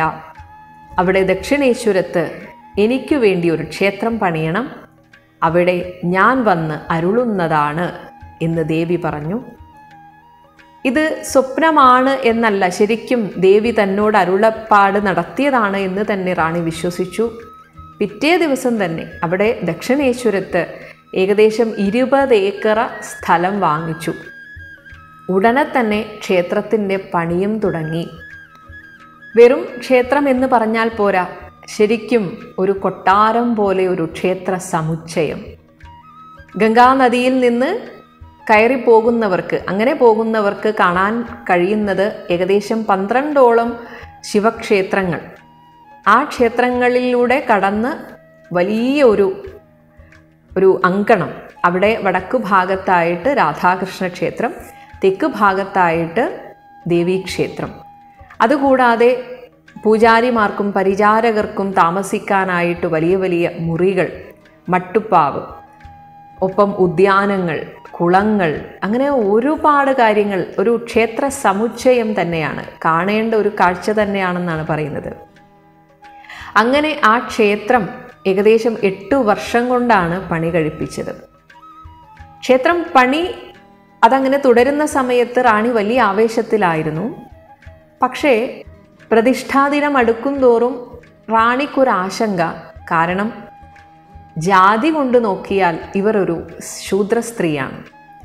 അങ്ങനെ ഒരു ശൂദ്ര സ്ത്രീ ഉണ്ടാക്കിയ ക്ഷേത്രത്തിൽ വന്ന് ബ്രാഹ്മണന്മാർ പൂജ കഴിക്കുമോ എന്നൊരു സംശയമായി. അങ്ങനെ കൽക്കത്തയിലുള്ള ഒരുവിധം ശാസ്ത്ര പണ്ഡിതന്മാർക്കും കത്തെഴുതി ചോദിച്ചു, ഇതിനെന്താണ് ഒരു പരിഹാരം? എന്ത് ചെയ്താലാണ് ബ്രാഹ്മണർ ഇവിടെ വന്ന് പൂജ ചെയ്യുക? എന്നാൽ എല്ലാവരും പ്രതികൂലമായ മറുപടിയാണ് കൊടുത്തത്. റാണി ആകെ വിഷമത്തിലായി. അതേസമയം ഇങ്ങനെയൊരു കത്ത് രാമകുമാരനും ലഭിച്ചിരുന്നു. രാമകുമാരൻ ഇതിനൊരു പരിഹാരം കണ്ടെത്തി. ഏതെങ്കിലും ഒരു ബ്രാഹ്മണന് ഈ ക്ഷേത്രം ദാനം ചെയ്യണം. എന്നിട്ട് ക്ഷേത്രത്തിൻ്റെ ചിലവിലേക്കായിട്ട് ഒരു നിശ്ചിത തുക തീരുമാനിച്ച് അത് നമ്മളൊരു ബാങ്ക് ഡെപ്പോസിറ്റ് പോലെ അങ്ങനെ ഇട്ടിട്ട് അതിൻ്റെ പലിശ കൊണ്ട് ആ ക്ഷേത്രത്തിൻ്റെ ദൈനംദിന കാര്യങ്ങൾ ചെയ്യുക. ഇങ്ങനെ ഒരു പരിഹാരം ഇത് ചെയ്താൽ ബ്രാഹ്മണന്മാർക്ക് അവിടെ വന്ന് പൂജ ചെയ്യാവുന്നതാണ് എന്നൊരു നിർദ്ദേശം രാമകുമാരൻ പറഞ്ഞു. എന്നാൽ പോലും ഈ രീതിയിലും ചെയ്യാൻ പലരും തയ്യാറായില്ല. അവസാനം രാമകുമാരനോട് തന്നെ ഇങ്ങനെ ഒരു ആവശ്യം നേരിട്ടറിയിക്കാൻ റാണിയുടെ ഒരു സന്തത സഹചാരിയായിട്ടുള്ള ഒരു സുഹൃത്ത് നേരിട്ട് പോയി കണ്ട് പറഞ്ഞു, ഇങ്ങനെയൊരു സഹായം ചെയ്യേണ്ടതുണ്ട്. ആദ്യമൊക്കെ രാമകുമാരനും തൻ്റെ തിരക്ക് കാരണം ചെയ്യാൻ സാധിക്കുമോ എന്ന് സംശയിച്ചു. പക്ഷേ വേറെ നിവൃത്തിയില്ല, വേറെ ആരും ചെയ്യുന്നില്ല. ഇത്രയും പണിപ്പെട്ട് ഇത്രയും പണച്ചെലവിൽ നിർമ്മിച്ച ഈ ക്ഷേത്രം അത് വെറുതെയായി പോകും, അതുകൊണ്ട് സഹായിക്കണം എന്ന് പറഞ്ഞപ്പോൾ ശരി എങ്കിൽ ഞാൻ വരാം എന്ന് രാമകുമാരൻ പറഞ്ഞു. അങ്ങനെ എല്ലാം ശ്രീരാമചന്ദ്രൻ നോക്കട്ടെ എന്ന രാമകുമാരൻ്റെ വാക്ക് സത്യമായി. പിന്നീട് ശ്രീരാമകൃഷ്ണ പരമഹംസർ എന്ന് ലോകമറിയപ്പെട്ട ആ ഗുരുനാഥൻ്റെ വാസസ്ഥാനമായി മാറി ദക്ഷിണേശ്വരം. അങ്ങനെ രാമകുമാരനും ഗദാധരനും ദക്ഷിണേശ്വരത്ത് വന്ന് താമസമായി. ക്ഷേത്രപ്രതിഷ്ഠയൊക്കെ കഴിഞ്ഞു. ദേവി ക്ഷേത്രത്തിൽ മുഖ്യ പൂജാരിയായി രാമകുമാരൻ നിയമിതനായി. അവിടെ റാണി രാസമണിയും ഒപ്പം മകളുടെ ഭർത്താവായ മധുരനാഥ ബാബുവുമാണ് എല്ലാ കാര്യങ്ങളും മേൽനോട്ടം വഹിച്ചിരുന്നത്. മധുരനാഥന് ആദ്യമേ തന്നെ രാമകൃഷ്ണദേവൻ്റെ പെരുമാറ്റത്തിലൊക്കെ ഒരു വിശിഷ്ടത തോന്നിയിരുന്നു. ഒരിക്കൽ മധുരനാഥൻ രാമകൃഷ്ണദേവൻ ഒരു വിഗ്രഹം തനിയെ ഉണ്ടാക്കിയത് കണ്ട് അത്ഭുതപ്പെട്ടു. അത്രയും മനോഹരമായിരുന്നു ആ വിഗ്രഹം. ഇതിനിടയിൽ ഇവരുടെ മരുമകനായ രാമകുമാരൻ്റെയും രാമകൃഷ്ണദേവൻ്റെയും മരുമകനായ ഹൃദയൻ അവിടെ വന്നു. ഈ ഹൃദയനും രാമകൃഷ്ണദേവനും തമ്മിൽ വലിയ പ്രായവ്യത്യാസമൊന്നുമില്ല, 1 വയസ്സോ മറ്റോ വ്യത്യാസമേ ഉള്ളൂ. ഈ ഹൃദയനാണ് പിന്നീട് രാമകൃഷ്ണദേവൻ്റെ ഏറ്റവും അടുത്ത സന്തത സഹചാരിയായി 25ഓളം വർഷങ്ങൾ കൂടെ തന്നെ ഉണ്ടായിരുന്നത്. ഇങ്ങനെയിരിക്കെ രാധാകൃഷ്ണ ക്ഷേത്രത്തിൽ ഒരു സംഭവമുണ്ടായി. പള്ളിയുറക്കത്തിനായിട്ട് രാധാകൃഷ്ണ വിഗ്രഹം എടുത്തുകൊണ്ടു പോകുന്ന സമയത്ത് മാർബിൾ തറയിൽ കാൽ വഴുതി ആ ശാന്തിക്കാരൻ ഈ വിഗ്രഹമടക്കം വീണു. അങ്ങനെ ആ വിഗ്രഹത്തിൻ്റെ കാലിന് ചെറിയൊരു പൊട്ടൽ വന്നു. അങ്ങനെ പണ്ഡിതന്മാരെ വിളിച്ചുകൂട്ടി ഇനി എന്ത് ചെയ്യും എന്ന് ആലോചിച്ചു. അങ്ങനെ റാണിയുണ്ട്, മധുരനാഥ ബാബുവുണ്ട്, എല്ലാവരും കൂടി ഇരിക്കുകയാണ്. അപ്പോൾ എല്ലാവരും പറഞ്ഞു, ഇത് അമംഗളമാണ്, ഇനി ഈ വിഗ്രഹം, പൊട്ടിയ വിഗ്രഹം ഇനി ക്ഷേത്രത്തിൽ വെക്കരുത് എന്ന് പറഞ്ഞു. എന്നാൽ മധുരനാഥന് രാമകൃഷ്ണദേവൻ്റെ വാക്കിലായിരുന്നു വിശ്വാസം. അത് എന്തുകൊണ്ടോ അങ്ങനെയായിരുന്നു. അപ്പോൾ പറഞ്ഞു, രാമകൃഷ്ണൻ എന്താണ് പറയുന്നത് അതിനനുസരിച്ച് നമുക്ക് കാര്യങ്ങൾ ചെയ്യാം എന്ന് പറഞ്ഞു.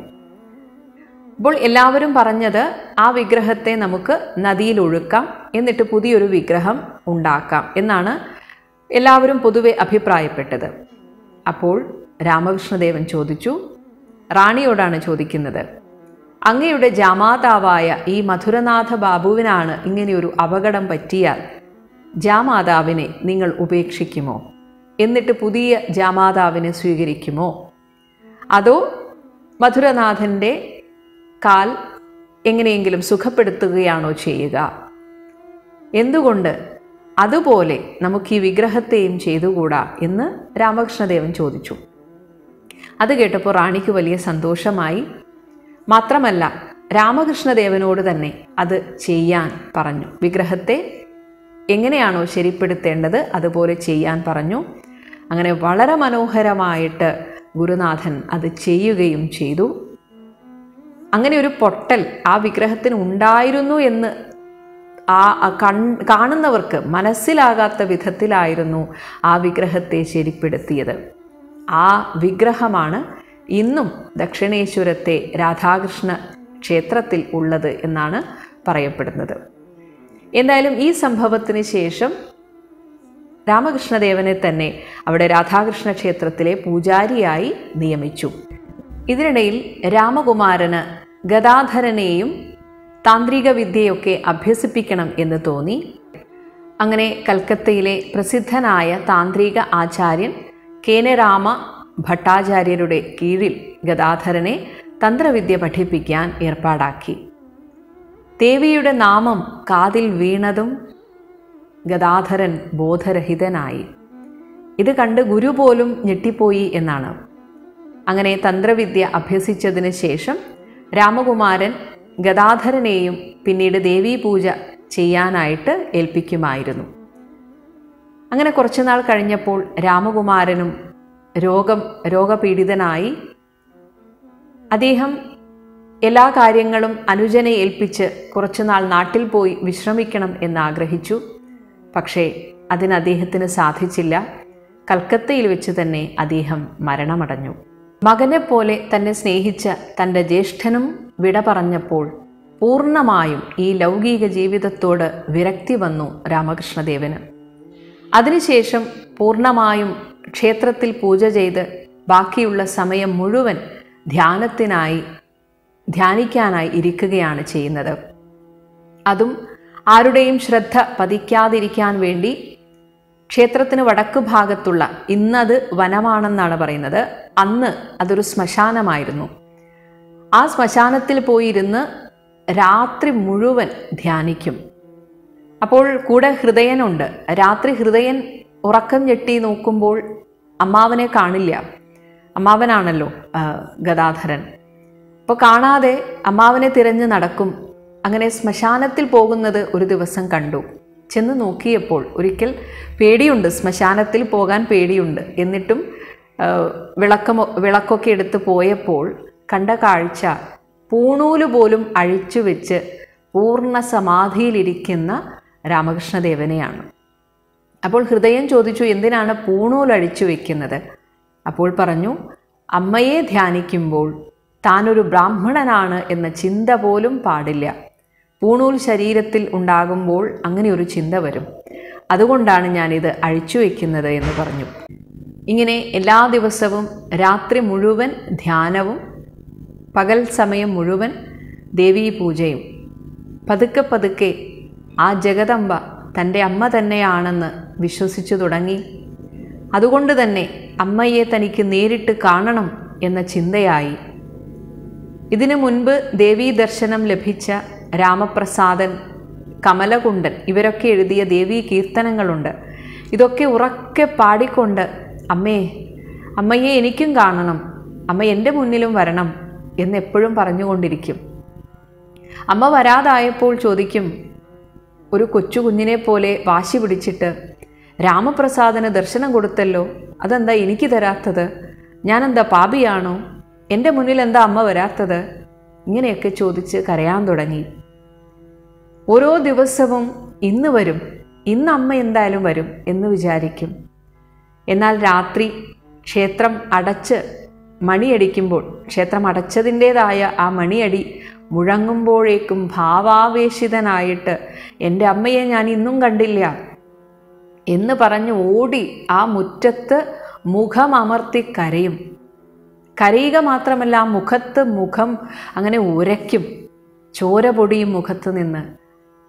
അവിടെ ക്ഷേത്രത്തിൽ ദർശനത്തിന് വരുന്ന ഭക്തന്മാർ വിചാരിക്കും ഇദ്ദേഹത്തിൻ്റെ സ്വന്തം അമ്മ മരിച്ചുപോയി, അതുകൊണ്ടോ മറ്റോ ആണ് ഇങ്ങനെയൊക്കെ എന്നാണ്.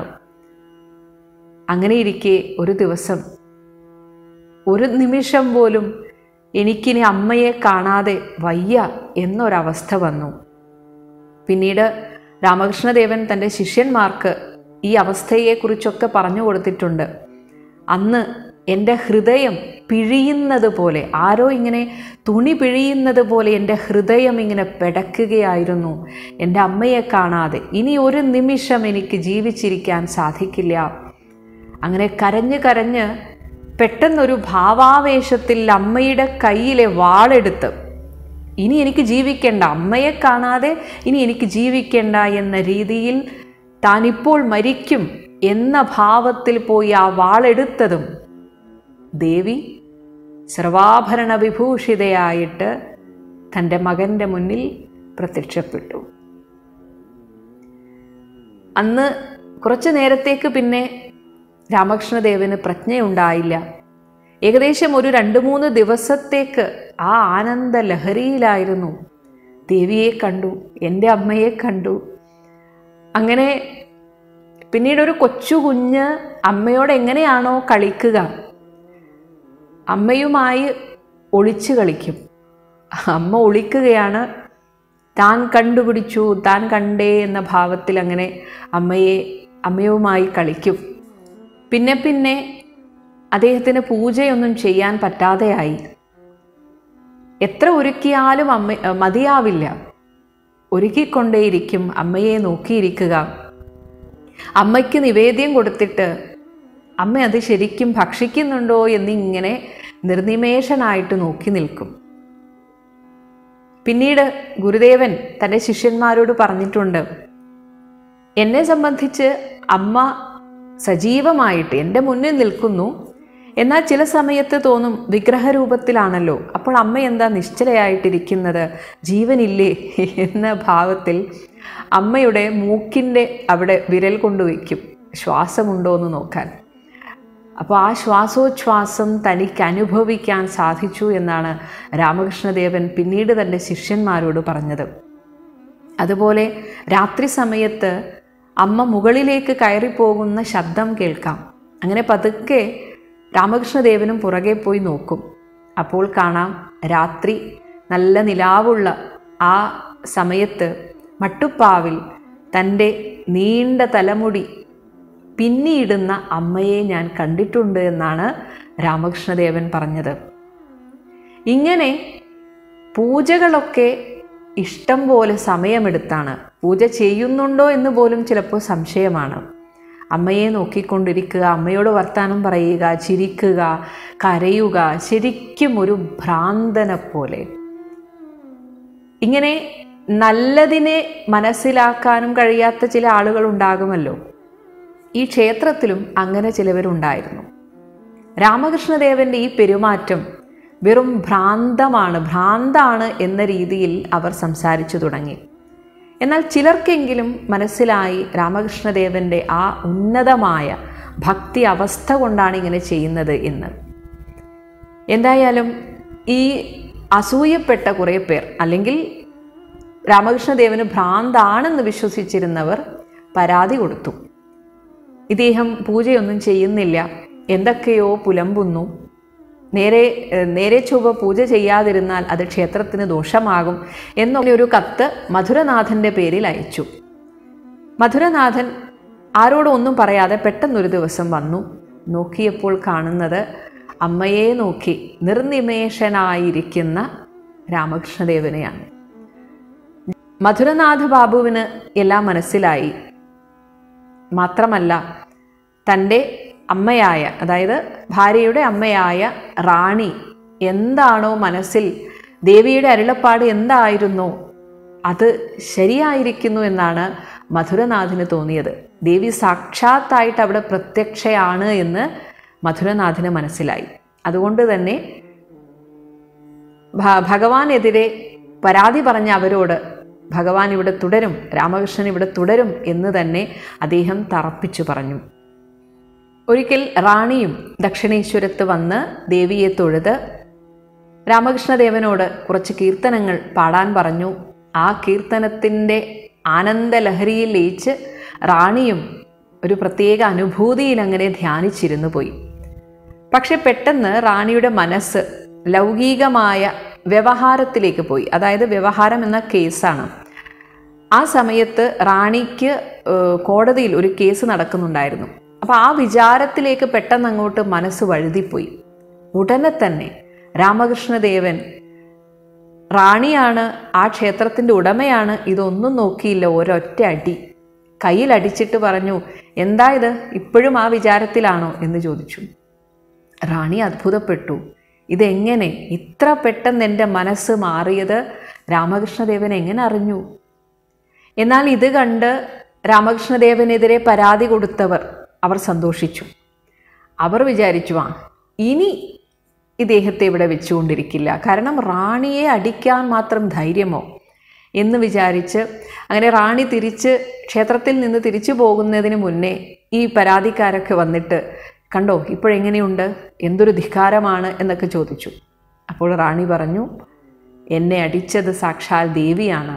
ദേവിയുടെ ചിന്തയിൽ മുഴുകിയിരുന്ന ഞാൻ പെട്ടെന്ന് മനസ്സ് മറ്റൊരു കാര്യത്തിലേക്ക് പോയപ്പോൾ ദേവിയാണ് എന്നെ ശിക്ഷിച്ചത്, എൻ്റെ മനസ്സ് ശുദ്ധീകരിക്കാൻ ദേവിയാണ് എന്നെ ശിക്ഷിച്ചത് എന്ന് പറഞ്ഞ് റാണി അവിടുന്ന് പോയി. ഇങ്ങനെ ഗുരുദേവന് ഏകദേശം 23 വയസ്സ് പ്രായമായി. ഇതേ സമയം തൻ്റെ മൂത്ത മകൻ മരിച്ചതിലുള്ള ദുഃഖം ചന്ദ്രമണി ദേവിക്ക് അത് തീർന്നിരുന്നില്ല. അങ്ങനെ ഇരിക്കുമ്പോഴാണ് തൻ്റെ ഇളയ മകന് ഉന്മാദ രോഗമാണ്, ഭ്രാന്താണ് എന്നൊക്കെ അവിടെയും കമാർപുക്കൂറിലും എല്ലാവരും പറയുന്നുണ്ടായിരുന്നു. അതോടെ ആ അമ്മയ്ക്ക് വലിയ വിഷമമായി. എന്നിട്ട് മകനെ വിളിച്ചു വരുത്തി. അതിൻ്റെ കൂടെ മകന് വിവാഹപ്രായമായതിനാൽ, മാത്രമല്ല ഈ ലൗകിക കാര്യങ്ങളിൽ വിരക്തി തോന്നുന്നതൊക്കെ ആ പ്രായത്തിൻ്റെ ഒരു ചാപല്യമാണെന്ന രീതിയിൽ അതെടുത്തുള്ളൂ. അതുകൊണ്ട് തന്നെ വിവാഹം കഴിഞ്ഞാൽ എല്ലാം നേരെയാകും എന്ന് വിചാരിച്ച് അങ്ങനെ അവർ വിവാഹം ആലോചിച്ചു. രാമകൃഷ്ണദേവന് മറ്റൊരു ജ്യേഷ്ഠനും കൂടി ഉണ്ട് എന്ന് പറഞ്ഞു. രാമേശ്വരൻ എന്നാണ് അദ്ദേഹത്തിൻ്റെ പേര്. അങ്ങനെ ആ ജ്യേഷ്ഠനും അമ്മയും കൂടെ പലയിടത്തും പെണ്ണന്വേഷിച്ചു. അപ്പോൾ അന്നത്തെ കാലത്ത് പുരുഷധനമാണ്, പുരുഷന്മാർ അങ്ങോട്ട് പണം കൊടുക്കണം. അപ്പോൾ അത്രയും വരുമാനം ഇല്ലാത്തത് കൊണ്ട് എവിടെയാണ് എന്നാൽ നല്ല പെൺകുട്ടിയെ വേണം താനും. അപ്പോൾ എന്ത് ചെയ്യും എന്നിങ്ങനെ അമ്മയും ജ്യേഷ്ഠനും വിഷമിച്ചിരിക്കുന്നത് കണ്ടപ്പോൾ ഒരു ഭാവാവേശത്തിൽ രാമകൃഷ്ണദേവൻ പറഞ്ഞു, നിങ്ങൾ അവിടെയും ഇവിടെയും തിരയേണ്ട, ജയറാംവാടിയിൽ ഈശ്വരൻ എനിക്കായി നിശ്ചയിച്ച ഒരു പെൺകുട്ടിയുണ്ട് എന്ന് പറഞ്ഞു. ആദ്യമൊന്നും അവർക്ക് വിശ്വാസമായില്ല. എങ്കിലും ഈ പറഞ്ഞതിൽ എന്തെങ്കിലും സത്യമുണ്ടോ എന്ന് അന്വേഷിക്കാൻ അവർ ജയറാംവാടിയിൽ പോയി. അവിടെ പറഞ്ഞ പ്രകാരം രാമചന്ദ്ര മുഖോപാധ്യായൻ്റെ വീട്ടിൽ ഒരു പെൺകുട്ടിയുണ്ട്. പക്ഷേ ആ കുട്ടിക്ക് 5 വയസ്സേ പ്രായമുള്ളൂ. എങ്ങനെ വിവാഹം കഴിക്കും? അന്ന് ബാലവിവാഹമുണ്ട്. പക്ഷേ ഗദാധരന് 23 വയസ്സായി. അപ്പോൾ എങ്ങനെ അത് ചേർച്ചയില്ല എന്ന് കരുതി പക്ഷേ എന്തോ ഈശ്വര നിശ്ചയം അതായിരുന്നു. നമുക്ക് കേൾക്കുമ്പോൾ ഒരു ഞെട്ടൽ തോന്നാം. പക്ഷേ അന്ന് അങ്ങനെയൊക്കെ നടന്നിരുന്നു. കാരണം പെൺകുട്ടികളെ വിവാഹം കഴിപ്പിച്ച് ഭർത്താവിൻ്റെ വീട്ടിലേക്ക് അയച്ചാലും പലപ്പോഴും പ്രായപൂർത്തിയാകുന്നതുവരെ തിരിച്ച് സ്വന്തം വീട്ടിൽ തന്നെ പോയി നിൽക്കും. അപ്പോൾ അങ്ങനെയൊക്കെ ആയിരുന്നു. എന്തായാലും കമാർപുക്കൂറിൽ രാമകൃഷ്ണദേവനും അധികകാലം നിന്നില്ല. വീണ്ടും ദക്ഷിണേശ്വരത്തേക്ക് തന്നെ തിരിച്ചു വന്നു. അതുകൊണ്ട് ശാരദാദേവി എന്നായിരുന്നു വധുവിൻ്റെ പേര്. ശാരദാദേവി തിരിച്ച് തൻ്റെ വീട്ടിലേക്ക് തന്നെ പോയി. അങ്ങനെ കുറേ വർഷം കഴിഞ്ഞാണ് പിന്നീട് ശാരദാദേവി, ഏകദേശം 8-8.5 വർഷം കഴിഞ്ഞ് ശാരദാദേവി തൻ്റെ ഭർത്താവിനെ തിരക്കി ദക്ഷിണേശ്വരത്ത് വരികയാണ്. അതിന് കാരണം ഇങ്ങനെ എപ്പോഴും രാമകൃഷ്ണദേവൻ്റെ ഈ ഉന്മാദാവസ്ഥ, ഭാവസമാധി കണ്ട് ആളുകൾ തെറ്റിദ്ധരിച്ച് ഭ്രാന്താണ് എന്ന് പറഞ്ഞു നടക്കുന്നത് കണ്ട് ശാരദാദേവിയും ഇത് കേട്ട് വളരെ വിഷമിച്ചു. അങ്ങനെ തൻ്റെ 14ാമത്തെ വയസ്സിൽ രാമകൃഷ്ണദേവനെ തിരക്കി തൻ്റെ അച്ഛൻ്റെ കൂടെ ദക്ഷിണേശ്വരത്തേക്ക് വന്നു. എന്നാൽ ശാരദാദേവിക്ക് മനസ്സിലായി തൻ്റെ ഭർത്താവിൻ്റെ ആ നിഷ്കളങ്കതയും തന്നോടുള്ള വാത്സല്യം. അതായത് രാമകൃഷ്ണദേവന് എല്ലാ സ്ത്രീകളും അമ്മയാണ്, ജഗദംബയാണ്. മാത്രമല്ല വിവാഹം കഴിച്ചു കഴിഞ്ഞിട്ട് തൻ്റെ ഭാര്യയ്ക്ക് പ്രായപൂർത്തിയാകുന്ന ആ വേളയിൽ രാമകൃഷ്ണദേവൻ അമ്മയോട് പ്രാർത്ഥിച്ചിരുന്നു, അമ്മേ, എൻ്റെ ഭാര്യയുടെ മനസ്സിൽ നിന്ന് ലൗകികമായ എല്ലാ വികാര വിചാരങ്ങളും ഇല്ലാതാക്കിത്തരണം. തൻ്റെ അടുത്തേക്ക് വന്ന ഭാര്യയായ ശാരദാദേവിയോട് താൻ എന്താണ് ഈ ലോകത്ത് നിന്ന് നേടാൻ ആഗ്രഹിക്കുന്നത് എന്ന് പറഞ്ഞു. എന്നിട്ട് ശാരദാദേവിയോട് പറഞ്ഞു, ദേവിയുടെ ആഗ്രഹം പോലെ ഞാൻ ചെയ്യും. വേണമെങ്കിൽ ലൗകിക ജീവിതത്തിലേക്ക് ഇറങ്ങി വരാൻ ഞാൻ തയ്യാറാണ്. എങ്കിലും ദേവി എന്താണോ പറയുന്നത് അതുപോലെ ചെയ്യാം എന്ന് പറഞ്ഞു. അപ്പോൾ ശാരദാദേവി പറഞ്ഞു, അങ്ങ് എൻ്റെ തലത്തിലേക്ക് ഇറങ്ങി വരേണ്ടതില്ല, പകരം അങ്ങയുടെ തലത്തിലേക്ക് എന്നെ ഉയർത്തിക്കൊണ്ടുപോയാൽ മതി. അങ്ങനെ ശ്രീരാമകൃഷ്ണ പരമഹംസരുടെ ആദ്യ ശിഷ്യയായിരുന്നു ശാരദാദേവി. അവരുടെ ബന്ധം ഒരു അപൂർവമായ ഭാര്യാഭർത്തൃ ബന്ധമായിരുന്നു. ഒരു ദിവ്യത്വം അതിലുണ്ടായിരുന്നു. ശാരീരികമായ ഒരു ആകർഷണവും അവർക്ക് രണ്ടുപേർക്കും ഇല്ലായിരുന്നു. രാമകൃഷ്ണദേവനെ ശുശ്രൂഷിക്കുക എന്നത് മാത്രമായിരുന്നു ദേവിയുടെ ഉദ്ദേശം. രാമകൃഷ്ണദേവനാകട്ടെ അമ്മയെപ്പോലെ, ചിലപ്പോൾ മകളെപ്പോലെ അത്രയും വാത്സല്യത്തോടെയാണ് ശാരദാദേവിയെ കണ്ടുകൊണ്ടിരുന്നത്. അങ്ങനെ ഒരു ദിവ്യമായ, പവിത്രമായ ഒരു ബന്ധമായിരുന്നു അവരുടേത്. ഇതിനിടയിൽ റാണിക്ക് സുഖമില്ലാതായി. അവർ വലിയൊരു ദേവീഭക്തയായിരുന്നു എന്ന് പറഞ്ഞു. ആ മരണവേളയിൽ ദേവി തന്നെ അവരെ കൂട്ടിക്കൊണ്ടുപോയി എന്നാണ് പറയുന്നത്. കാരണം റാണി അമ്മയെ കണ്ടിരുന്നു. അവസാന നിമിഷം വിളക്ക് എരിയുന്നുണ്ടായിരുന്നു. പക്ഷെ പെട്ടെന്ന് അവിടെ ഒരു പ്രകാശം വന്നതായി റാണി കണ്ടു. റാണി പറഞ്ഞു, വിളക്കുകളൊക്കെ മാറ്റൂ, അമ്മ വന്നിട്ടുണ്ട്. അങ്ങനെ റാണി അമ്മയിലേക്ക് ലയിച്ചു ചേരുകയാണ് ചെയ്തത്. ഇതിനിടയിൽ ഭൈരവി ബ്രാഹ്മണി എന്നൊരു പണ്ഡിത ദക്ഷിണേശ്വരത്ത് വന്നു. അവരും രാമകൃഷ്ണദേവനും തമ്മിൽ ഒരു മാതൃ ശിശു ബന്ധമായിരുന്നു. ഈ ഭൈരവി ബ്രാഹ്മണിയാണ് ശ്രീരാമകൃഷ്ണദേവൻ ഒരു അവതാരം തന്നെയാണെന്ന് ഈ ലോകത്തോട് പറയുന്നത്. അതുവരെ രാമകൃഷ്ണദേവൻ്റെ ചേഷ്ടകളൊക്കെ ഒരു ഭ്രാന്തൻ്റെ ചേഷ്ടകളാണെന്ന് മുദ്രകുത്തിയ ആ ലോകത്തോട് ബ്രാഹ്മണി ദേവി ഒരു പണ്ഡിത സദസ്സ് വിളിച്ചുകൂട്ടി തെളിയിച്ചു കൊടുത്തു. ശാസ്ത്ര പഠനത്തിൻ്റെയും ഒക്കെ തെളിവോടുകൂടെ വാദിച്ചുകൊണ്ട് ശ്രീരാമകൃഷ്ണദേവൻ ദിവ്യാവതാരമാണെന്ന് ഈ ഭൈരവി ബ്രാഹ്മണിയാണ് പ്രഖ്യാപിച്ചത്. ദക്ഷിണേശ്വരം അത്രയും പ്രസിദ്ധമായി തീർന്നിരുന്നു അപ്പോഴേക്കും. അങ്ങനെ പല പുണ്യക്ഷേത്രങ്ങളിലും പോകുന്നവർ ദക്ഷിണേശ്വരത്തും വന്ന് താമസിക്കുമായിരുന്നു. ഇതിനിടയിൽ ജടാധാരി എന്നൊരു ഭക്തൻ തൻ്റെ കയ്യിൽ ഒരു വിഗ്രഹവുമായിട്ട് വന്നു. സാധാരണ നമ്മൾ ഉണ്ണിക്കണ്ണൻ്റെ വിഗ്രഹങ്ങൾ കണ്ടിട്ടുണ്ട്. അതായത് ഭഗവാൻ കൃഷ്ണൻ്റെ പല ഭാവത്തിലുള്ള വിഗ്രഹങ്ങൾ. എന്നാൽ സാധാരണയായി ശ്രീരാമചന്ദ്രൻ്റെ വിഗ്രഹം യൗവനാവസ്ഥയിലുള്ളത് മാത്രമാണ് നമ്മൾ പൊതുവെ കാണാറ്. ഈ ജടാധാരിയുടെ കയ്യിൽ ഉണ്ടായിരുന്നത് ഒരു ബാലരാമനായിരുന്നു, ഒരു കുഞ്ഞിരാമൻ. അങ്ങനെ ആ രാമൻ തൻ്റെ മകൻ തന്നെയാണെന്ന ഭാവത്തിലാണ് ജടാധാരി കൊണ്ടു നടന്നിരുന്നത്. രാവിലെ ആകുമ്പോൾ കുഞ്ഞിനെ വിളിച്ചെഴുന്നേൽപ്പിക്കും, അതായത് രാമനെ വിളിച്ചെഴുന്നേൽപ്പിക്കും, കൊണ്ടുപോയി കുളിപ്പിക്കും, എന്നിട്ട് വസ്ത്രമൊക്കെ ഉടുപ്പിച്ച് ഭക്ഷണം കൊടുത്ത്, എന്നിട്ട് ബൊമ്മ കയ്യിൽ കൊടുത്തിട്ട് പോയി കളിച്ചോളൂ എന്ന് പറയും. ജടാധാരിക്ക് അതൊക്കെ കാണാമായിരുന്നു. അങ്ങനെ പിന്നീട് രാമകൃഷ്ണദേവനും ഇത് കാണാൻ സാധിച്ചു. ഈ രാമലാല എന്നാണ് ആ വിഗ്രഹത്തിന് പേര് പറയുന്നത്. ലാല എന്ന കുട്ടി എന്ന അർത്ഥത്തിൽ. അങ്ങനെ രാമലാല വിഗ്രഹത്തിൽ സാക്ഷാൽ രാമചന്ദ്രനെ, കുഞ്ഞിയായിട്ടുള്ള കുട്ടി രാമനെ രാമകൃഷ്ണദേവനും കാണാൻ സാധിച്ചു. പിന്നെ ഇവർ 3 പേരും കൂടി വളരെ രസകരമായിരുന്നു അവരുടെ ജീവിതം. അപ്പോൾ രാമകൃഷ്ണദേവനോടാണ് ഈ രാമലാലയ്ക്ക് കൂടുതൽ അടുപ്പം. അപ്പോൾ ജടാധാരി എവിടെയെങ്കിലും പുറത്തൊക്കെ പോകുമ്പോൾ പിന്നെ മുഴുവൻ സമയവും രാമകൃഷ്ണദേവൻ്റെ കൂടെയാണ്. അപ്പോൾ രാമകൃഷ്ണദേവനും ഇതുപോലെ തന്നെ ഭക്ഷണം കൊടുക്കുകയും കളിപ്പിക്കുകയും ചിലപ്പോൾ വഴക്ക് പറയും. അപ്പോൾ ആ ഗംഗാതീരത്തേക്കൊക്കെ ഓടുമ്പോൾ പറയും, ഓടരുത്, വീഴും. സാധാരണ കുട്ടികളോട് പറയുന്നത് പോലെ വീഴും. അതുപോലെ ഈ മുള്ളുള്ള മരത്തിലൊക്കെ കയറിപ്പോകും അത്രേ. അപ്പോൾ വഴക്ക് പറയും, നിന്നോട് പറഞ്ഞിട്ടില്ലേ അങ്ങോട്ട് പോകാൻ പാടില്ല എന്നൊക്കെ. എന്നിട്ട് പിന്നീട് ഗുരുദേവൻ തൻ്റെ ശിഷ്യന്മാരോട് പിന്നീട് പറഞ്ഞതാണ്, ഞാൻ വഴക്ക് പറയുമ്പോൾ കാണണം രാമലാലയുടെ ഒരു ഭാവം, ചുണ്ടൊക്കെ വിറപ്പിച്ച് ഇങ്ങനെ കരഞ്ഞുകൊണ്ട് നിൽക്കും. അപ്പോൾ എനിക്ക് സങ്കടമാകും. എന്നിട്ട് ഞാൻ വിളിച്ച് മടിയിലിരുത്തി മധുരപലഹാരങ്ങളൊക്കെ കൊടുക്കും, ഇങ്ങനെയൊക്കെ പറയും. പിന്നീട് ജടാധാരി ഇടക്ക് ഭക്ഷണം എല്ലാം പാകം ചെയ്ത് വച്ചിരിക്കുമ്പോൾ രാമലാലയെ കാണില്ല. വന്നു നോക്കുമ്പോൾ രാമകൃഷ്ണദേവൻ്റെ കൂടെ കളിക്കുന്നതായിട്ട് അവർക്ക് അങ്ങനെയേ കാണുന്നുള്ളൂ. അങ്ങനെ കാണും. അപ്പോൾ ജടാധാരി വഴക്ക് പറയുന്നത് എന്താണെന്ന് വെച്ചാൽ, അല്ലേലും നിൻ്റെ സ്വഭാവം ഇങ്ങനെ തന്നെയാണ്. പണ്ടേ അതെ, അച്ഛനെ അമ്മയും ഉപേക്ഷിച്ച് കാട്ടിൽ പോയവനല്ലേ നീ? അച്ഛൻ മരിച്ചിട്ട് ഒന്ന് വന്ന് നോക്കുക പോലും ചെയ്യാത്ത ദുഷ്ടനാണ് നീ. അപ്പോൾ പിന്നെ നീ ഇങ്ങനെയൊന്നും എന്നോട് ചെയ്തതിൽ വലിയ അതിശയമൊന്നുമില്ല എന്നൊക്കെ പറഞ്ഞ് ഈ കുഞ്ഞിരാമനെ, ആ രാമലാലയെ വഴക്ക് പറയും.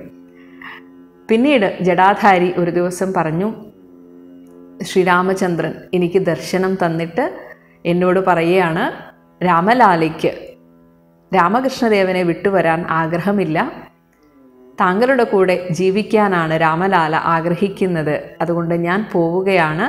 എന്തായാലും രാമലാലയെ വിട്ടുപിരിയാൻ എനിക്ക് വിഷമമുണ്ട്, എങ്കിലും താങ്കളുടെ കൂടെയാണ് എന്നതിനാൽ എനിക്ക് വലിയ സന്തോഷമുണ്ട് എന്ന് പറഞ്ഞ് ജടാധാരി ആ രാമലാലയെ രാമകൃഷ്ണദേവന് വിട്ടുകൊടുത്തു.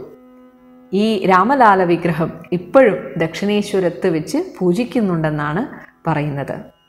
രാമകൃഷ്ണദേവൻ പല രീതിയിൽ സാധന ചെയ്ത് ഓരോ ദേവീദേവന്മാരെയും സാക്ഷാത്കരിക്കുമായിരുന്നു. ഭഗവാൻ കൃഷ്ണനെ സാക്ഷാത്കരിക്കാൻ ഏറ്റവും നല്ലത് രാധയുടെ പ്രണയഭാവമാണ് എന്ന് മനസ്സിലാക്കി കുറേ നാൾ രാധയെപ്പോലെയായിരുന്നു. അങ്ങനെ ഭഗവാൻ കൃഷ്ണൻ്റെ ദർശനം ലഭിച്ചു. അതുപോലെ ഒരിക്കൽ ശ്രീരാമചന്ദ്രൻ്റെ ദർശനം ലഭിക്കാൻ ഏറ്റവും നല്ലത് ഹനുമാന്റെ ഭാവമാണ് എന്ന രീതിയിൽ കുരങ്ങനെ പോലെ ചാടി നടക്കുകയും അതേ ഭാവത്തിൽ അങ്ങനെ കുറച്ചു നാൾ കഴിയുകയും ചെയ്തിട്ടുണ്ട്. അങ്ങനെ ഒരിക്കൽ സീതാരാമന്മാരുടെ ദർശനം ലഭിച്ചു.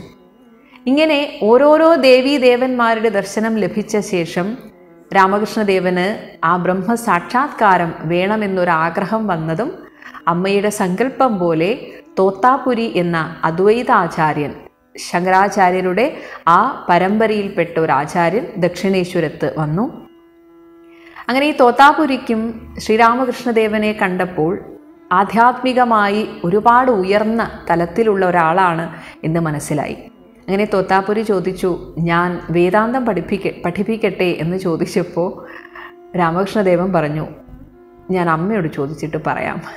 സാധാരണ കുട്ടികൾ അങ്ങനെയാണല്ലോ, അപരിചിതരായ ആരെങ്കിലും വന്നിട്ട് എന്തെങ്കിലും മധുരപലഹാരം കൊടുക്കുമ്പോൾ ഞാൻ അമ്മയോട് ചോദിച്ചിട്ട് വാങ്ങാം എന്ന് പറയുന്നത് പോലെ വേദാന്തം പഠിപ്പിക്കട്ടെ എന്ന് ചോദിച്ചപ്പോൾ ഞാൻ അമ്മയുടെ അനുവാദം വാങ്ങിയിട്ട് വരട്ടെ എന്ന് പറഞ്ഞു.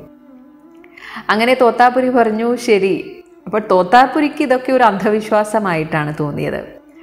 ശങ്കരാചാര്യർ ശരിക്കും ഒരു ഭക്തനുമായിരുന്നു, അദ്വൈത ആചാര്യനുമായിരുന്നു. പക്ഷെ പിന്നീട് വന്ന ആചാര്യന്മാർക്ക് ഭക്തിയുടെ ആ ഉന്നത തലം മനസ്സിലാക്കാൻ സാധിച്ചില്ല എന്ന് വേണമെങ്കിൽ പറയാം.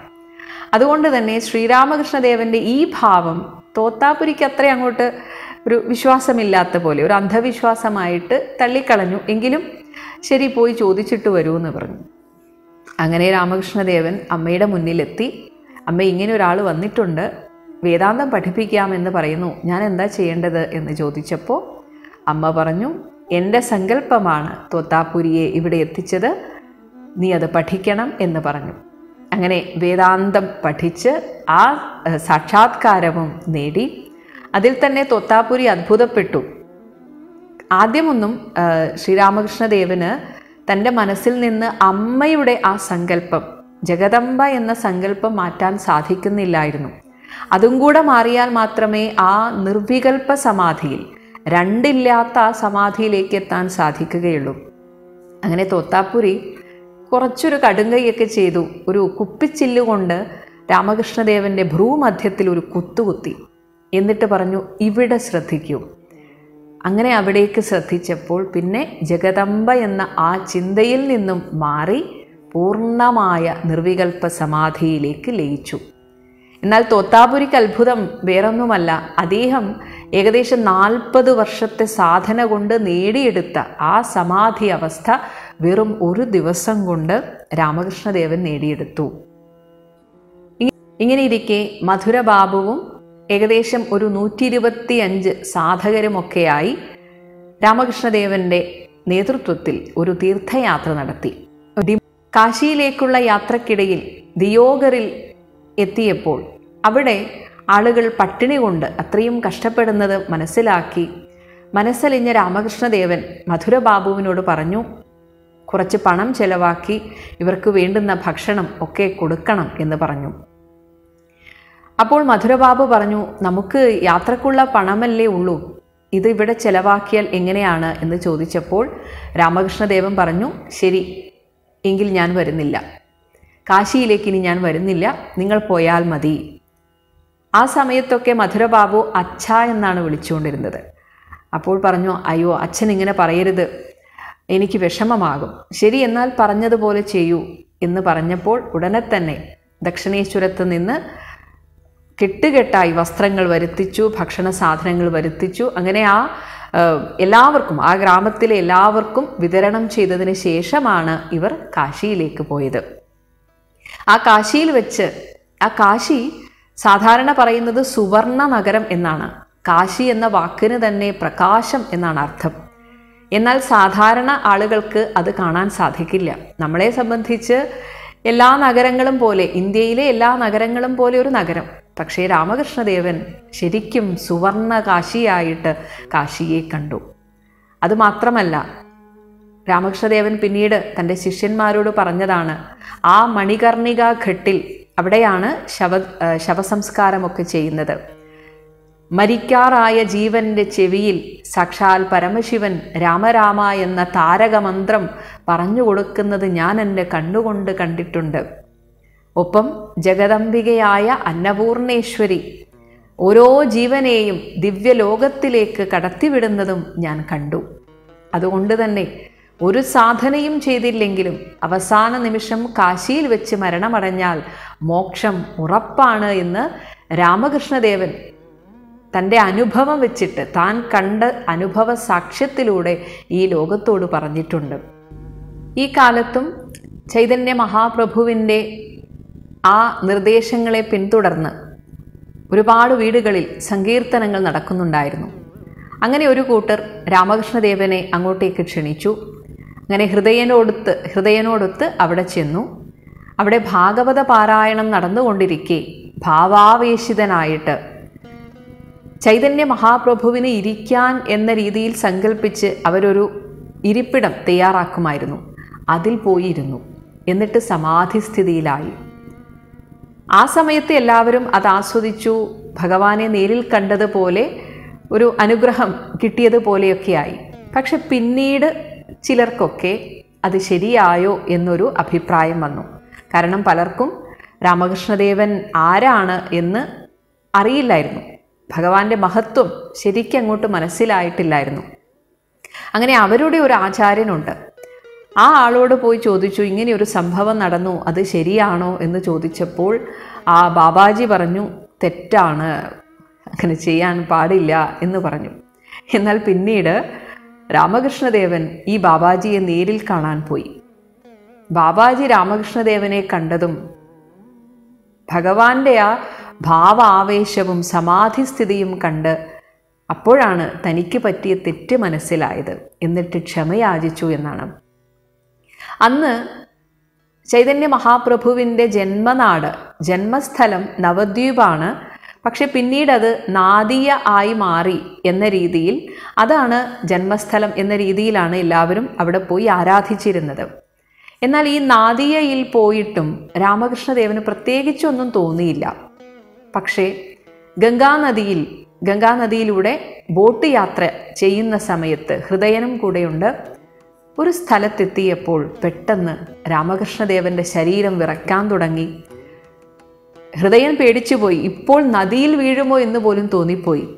അതിനുശേഷം ആ ഭാവാവസ്ഥയിൽ നിന്ന് പുറത്തു വന്നതിന് ശേഷം രാമകൃഷ്ണദേവൻ പറഞ്ഞു, ചൈതന്യനും നിത്യാനന്ദനും എൻ്റെ നേർക്ക് വന്നു, അവരെന്നിലേക്ക് പ്രവേശിച്ചു, അതാണ് ഞാൻ അങ്ങനെ ഒരു അവസ്ഥയിലായിപ്പോയത്.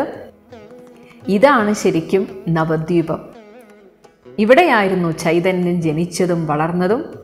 ഇപ്പോഴിത് ഗംഗയുടെ അടിയിലായിരിക്കുന്നു. അതായത് നവദ്വീപത്തിൽ എവിടെയാണോ ചൈതന്യ മഹാപ്രഭു ജനിച്ചത് അത് ഇപ്പോൾ ഗംഗയുടെ അടിയിലാണ്. ഇപ്പോൾ പുതിയൊരു പട്ടണമാണ് നാദിയ. അതാണ് ഇപ്പോൾ എല്ലാവരും ചൈതന്യ മഹാപ്രഭുവിൻ്റെ താമസ സ്ഥലമായിട്ട്, ജനിച്ച സ്ഥലമായിട്ട് കണ്ടുവരുന്നത് എന്ന് രാമകൃഷ്ണദേവൻ പറഞ്ഞു. അപ്പോൾ ഇതിനെക്കുറിച്ച് ആളുകൾ അങ്ങോട്ടും ഇങ്ങോട്ടും സംസാരിച്ചു. അങ്ങനെ പിന്നീട് എല്ലാവർക്കും മനസ്സിലായി, ആചാര്യൻ പറഞ്ഞതാണ് ശരി, നവദ്വീപം ഇപ്പോഴില്ല, അത് ഗംഗാനദി ഒഴുക്കിക്കൊണ്ടുപോയിരിക്കുന്നു. മാത്രമല്ല ചൈതന്യ മഹാപ്രഭു ആയിട്ട് അവതരിച്ച അതേ ഈശ്വരൻ തന്നെയാണ് ശ്രീരാമകൃഷ്ണ പരമഹംസരും. അതുകൊണ്ട് തന്നെ താൻ ചൈതന്യൻ തന്നെയാണ് എന്ന് ശ്രീരാമകൃഷ്ണദേവൻ പരോക്ഷമായി തൻ്റെ പിന്നീട് വന്ന ഒരു ശിഷ്യനോട്, മാസ്റ്റർ മഹാശയൻ എന്ന ശിഷ്യനോട് പറഞ്ഞിട്ടുണ്ട്. അത് പറയാൻ കാരണം, പുരി ജഗന്നാഥ ക്ഷേത്രത്തിൽ പോകണമെന്ന് ഗുരുനാഥന് വലിയ ആഗ്രഹമുണ്ടായിരുന്നു. പക്ഷേ ഭഗവാൻ പോയില്ല.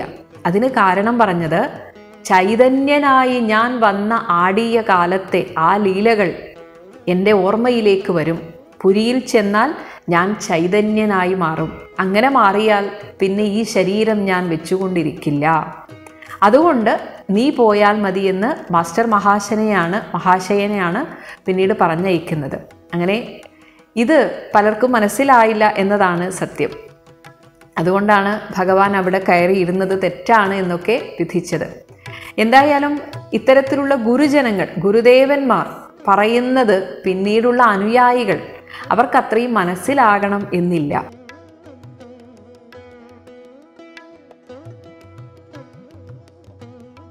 ഇതിനിടയിൽ മധുരബാബുവിനും സന്നിപാത ജ്വരം ബാധിച്ചു. രാമകൃഷ്ണദേവന് മനസ്സിലായി ഇത് മധുരൻ്റെ അവസാന കാലമാണ്.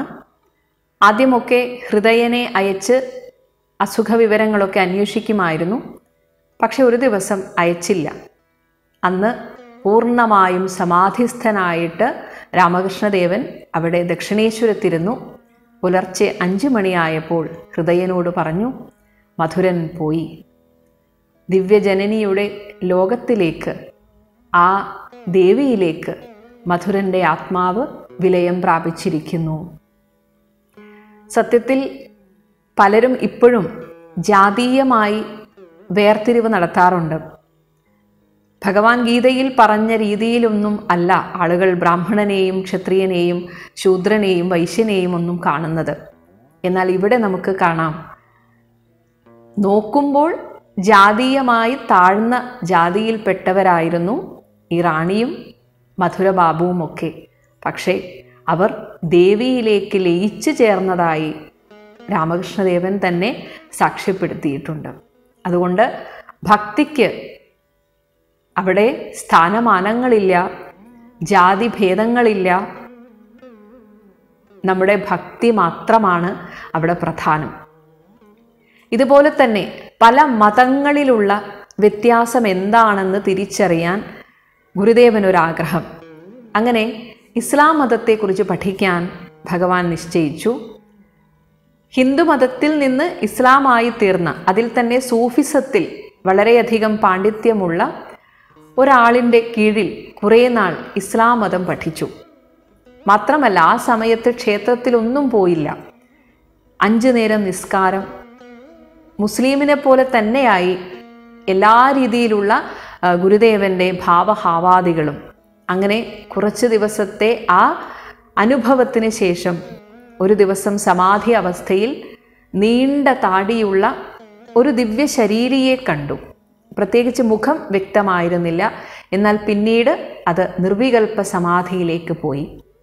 മധുരനാഥൻ്റെ മരണത്തിന് ശേഷം ക്ഷേത്രത്തിലേക്ക് വേണ്ടുന്ന കാര്യങ്ങളൊക്കെ ചെയ്തുകൊണ്ടിരുന്ന ഒരു ശംഭുചരൺ മല്ലിക്ക്, അദ്ദേഹം ഹിന്ദുവായിരുന്നുവെങ്കിലും എപ്പോഴും ബൈബിൾ വായിക്കുമായിരുന്നു. അങ്ങനെ രാമകൃഷ്ണദേവൻ ബൈബിൾ വായിച്ച് കേട്ടു.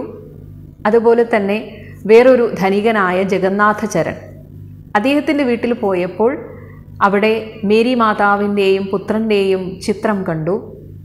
അത് തന്നെ നോക്കിക്കൊണ്ടിരുന്നപ്പോൾ ഒരു ദിവ്യ ചൈതന്യം തന്നിലേക്ക് വരുന്നതായി ഗുരുദേവന് തോന്നി. മാത്രമല്ല ആ സമയത്ത് പൂർണ്ണമായും ഒരു ക്രിസ്ത്യാനിയുടേതായി ഭഗവാന്റെ ലീലകളൊക്കെ തന്നെ ആ രീതിയിലാണ് പിന്നീട് പെരുമാറിയത്. അപ്പോഴും ക്ഷേത്രങ്ങളിലൊന്നും പോവാതെ ബൈബിൾ കേട്ടും പ്രാർത്ഥിച്ചും അവരുടേതായ രീതിയിൽ പ്രാർത്ഥിച്ച് അങ്ങനെ ഒരു ദിവസം ധ്യാന നിമഗ്നനായിരിക്കുന്ന സമയത്ത് ഒരു വിദേശിയുടെ ഭാവഹാവാദികളോടെ ഒരു ദിവ്യ പുരുഷൻ തൻ്റെ മുന്നിൽ നിൽക്കുന്നതായി ഭഗവാൻ കണ്ടു. ആ ദിവ്യപുരുഷൻ സ്വയം താൻ യേശുദേവനാണെന്ന് പറയുകയും ചെയ്തു. അങ്ങനെ യേശുദേവൻ ഭഗവാനെ ആലിംഗനം ചെയ്ത സമയത്ത് മൂർച്ഛിച്ച് താഴെ വീണു. ഇങ്ങനെ എല്ലാ മതങ്ങളെക്കുറിച്ചും അതിൻ്റെ ആഴത്തിൽ പഠിച്ച്, വെറുതെ ആരെങ്കിലും പറയുന്നത് കേൾക്കുകയല്ല, ആഴത്തിൽ പഠിച്ച് അനുഭവിച്ച് ഇങ്ങനെ എല്ലാ മതങ്ങളുടെയും അന്തസത്ത മനസ്സിലാക്കിയ ഗുരുദേവൻ ഒരു കാര്യം ഈ ലോകത്തോട് പറഞ്ഞു: മതങ്ങൾ എല്ലാം വെറും വഴികൾ മാത്രമാണ്. കുറേ കൽപ്പടവുകളുള്ള ഒരു കുളം ഉണ്ടെന്ന് സങ്കല്പിക്കുക.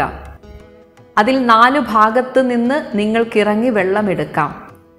ഒരു ഭാഗത്ത് നിന്ന് ഇറങ്ങി വരുന്നയാൾ വെള്ളമെടുത്തിട്ട് ഞാൻ വെള്ളം എടുത്തു എന്ന് പറയുന്നു. മറ്റൊരു ഭാഗത്ത് നിന്ന് ഇറങ്ങി വന്നയാൾ ഞാൻ പാനി എടുത്തു എന്ന്, വെള്ളത്തിന് പാനി എന്ന് പറയുന്നു. മറ്റൊരു ഭാഗത്ത് നിന്ന് വരുന്നവർ വാട്ടർ എന്ന് പറയുന്നു. മറ്റൊരു ഭാഗത്ത് നിന്ന് വരുന്നവർ തണ്ണി എന്ന് പറയുന്നു. എടുത്തത് ഒരേ കാര്യമാണ്, വന്ന വഴി വ്യത്യസ്തമാണ്. ഇതേപോലെ മാത്രമാണ് മതങ്ങൾ. എല്ലാം എത്തിച്ചേരുന്നത് ഒരേ ഒരു പരമാത്മ ചൈതന്യത്തിലാണെന്ന് അനുഭവത്തിലൂടെ മനസ്സിലാക്കി തന്ന മഹാനുഭാവനാണ് ശ്രീരാമകൃഷ്ണ പരമഹംസർ. ഇങ്ങനെ കാലം കുറേ കഴിഞ്ഞപ്പോൾ രാമകൃഷ്ണദേവന് തനിക്ക് ലഭിച്ച അനുഭൂതികൾ ഉത്തമ അധികാരികളിലൂടെ ഈ ലോകം മുഴുവൻ പ്രചരിപ്പിക്കണം എന്ന ആഗ്രഹമുണ്ടായി. അതും ആ അമ്മയുടെ ആഗ്രഹമായിട്ടാണ് തോന്നിയത്. അതുകൊണ്ട് തന്നെ ഓരോ ദിവസവും അമ്മയോട് പറയും: അമ്മേ, എന്നെ കാണാൻ ആരും വരുന്നില്ല. എനിക്ക് ഈ ലൗകിക വിഷയങ്ങൾ കേട്ട് മടുത്തു. ആളുകൾക്ക് ഇത് മാത്രമാണ് പറയാനുള്ളത്. കാരണം ക്ഷേത്രത്തിൽ സന്ദർശകരായിട്ട് വരുന്നവരൊക്കെ രാമകൃഷ്ണദേവനെ കാണാൻ പോകും. അവർക്കൊക്കെ കുറേ പരാതികളും പരിഭവവും ഒക്കെയാണ്. അപ്പോൾ ശരിക്കും ആത്മവിദ്യയെക്കുറിച്ച് പറഞ്ഞു കൊടുക്കാൻ എനിക്ക് ദാഹിക്കുന്നു. അങ്ങനെ ഒരാളെ, അങ്ങനെയുള്ള കുറച്ചു പേരെ എനിക്ക് കൊണ്ടുത്തരൂ എന്ന് അമ്മയോട് പ്രാർത്ഥിക്കും. അങ്ങനെ അമ്മ തന്നെ ഒരു 10-16 പേരെ കാണിച്ചു കൊടുത്തു എന്നാണ് പറയുന്നത്. അവരുടെ മുഖമൊക്കെ രാമകൃഷ്ണദേവന് ആദ്യമേ തന്നെ ആ അമ്മ കാണിച്ചു കൊടുത്തു. അതിൽ പ്രധാനിയായിരുന്നു ലോകപ്രശസ്തനായ സ്വാമി വിവേകാനന്ദൻ. സ്വാമി വിവേകാനന്ദൻ വന്നതും പിന്നീടുള്ള അവർ തമ്മിലുള്ള ആശയവിനിമയവും ഒക്കെ നമുക്ക് പിന്നീട് സ്വാമി വിവേകാനന്ദനെക്കുറിച്ച് അറിയുമ്പോൾ കേൾക്കാവുന്നതാണ്. ഇങ്ങനെ ശിഷ്യന്മാരും കൂടെ ആയപ്പോൾ ഭഗവാന് അത്യധികമായ സന്തോഷമായി. ഓരോരുത്തർക്കും അവരവരുടേതായ ആ മനോതലത്തിനനുസരിച്ചുള്ള ശിക്ഷണങ്ങളാണ് ഭഗവാൻ കൊടുത്തുകൊണ്ടിരുന്നത്. 50 വർഷത്തോളമാണ് രാമകൃഷ്ണദേവൻ തൻ്റെ ദിവ്യാവതാരം ഈ ഭൂമിയിൽ ആടിത്തീർത്തത്.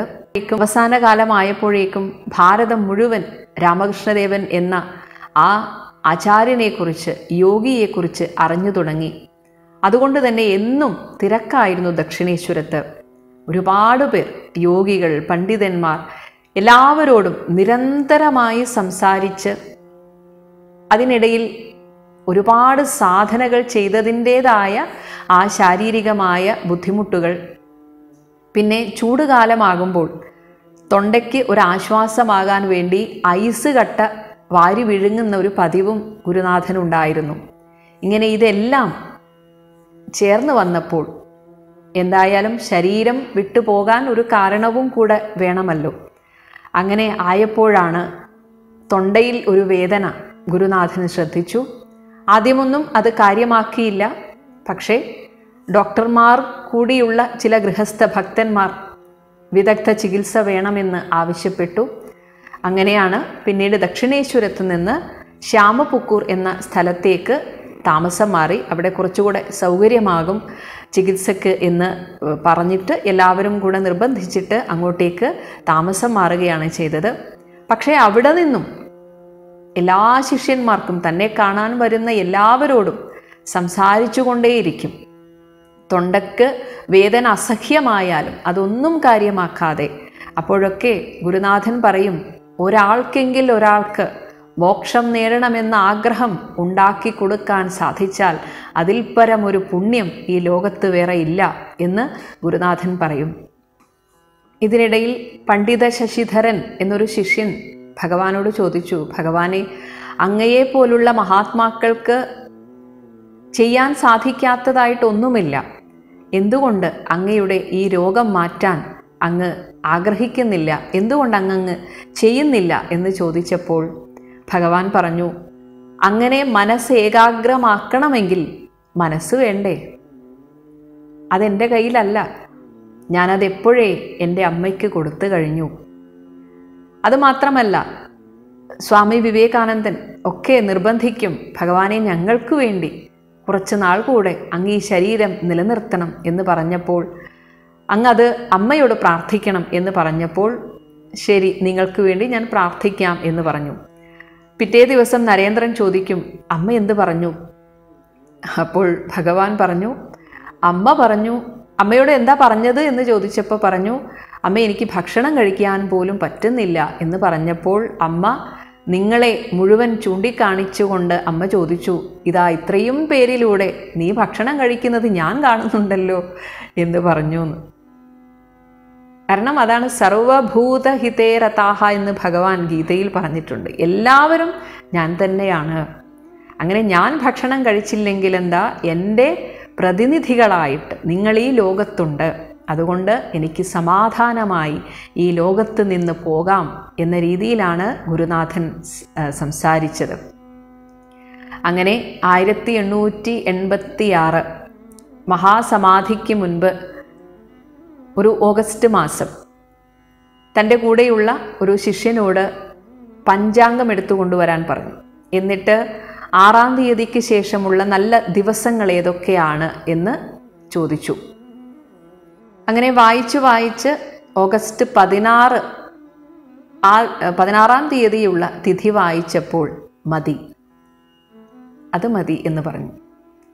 കാരണം അന്നാണ് തൻ്റെ മഹാസമാധിക്കുള്ള ദിവസമായി ഗുരുനാഥൻ നിശ്ചയിച്ചത്.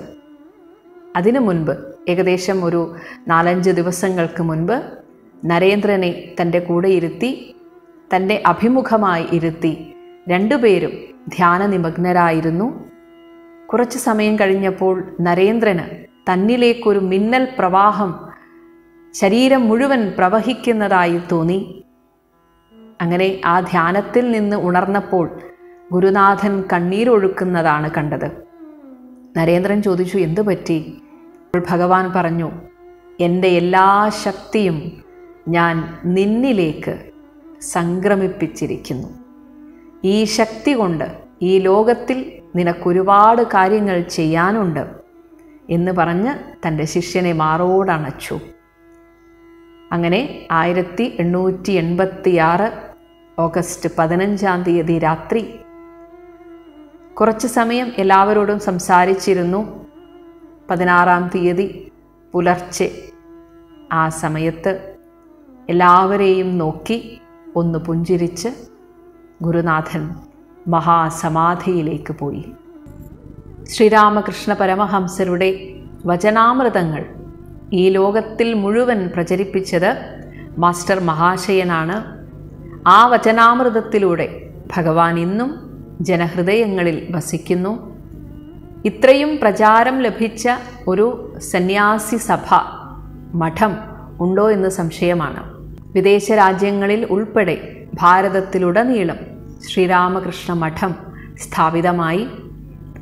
അത് സ്വാമി വിവേകാനന്ദൻ്റെ നേതൃത്വത്തിലുള്ള സന്യാസി സംഘമാണ് അതിന് നേതൃത്വം കൊടുത്തത്. അങ്ങനെ രാമകൃഷ്ണ വചനാമൃതത്തിലൂടെ എല്ലാ ഭക്തരുടെയും ഹൃദയത്തെ കോൾമയിർ കൊള്ളിച്ചുകൊണ്ട് ഭഗവാൻ ഇന്നും നമ്മുടെ ഇടയിൽ ജീവിക്കുന്നു. എല്ലാവർക്കും ഭഗവാന്റെ അനുഗ്രഹാശിസ്സുകൾ ആവോളം ലഭിക്കുമാറാകട്ടെ എന്ന പ്രാർത്ഥനയോടെ നിർത്തുന്നു. നന്ദി, നമസ്കാരം.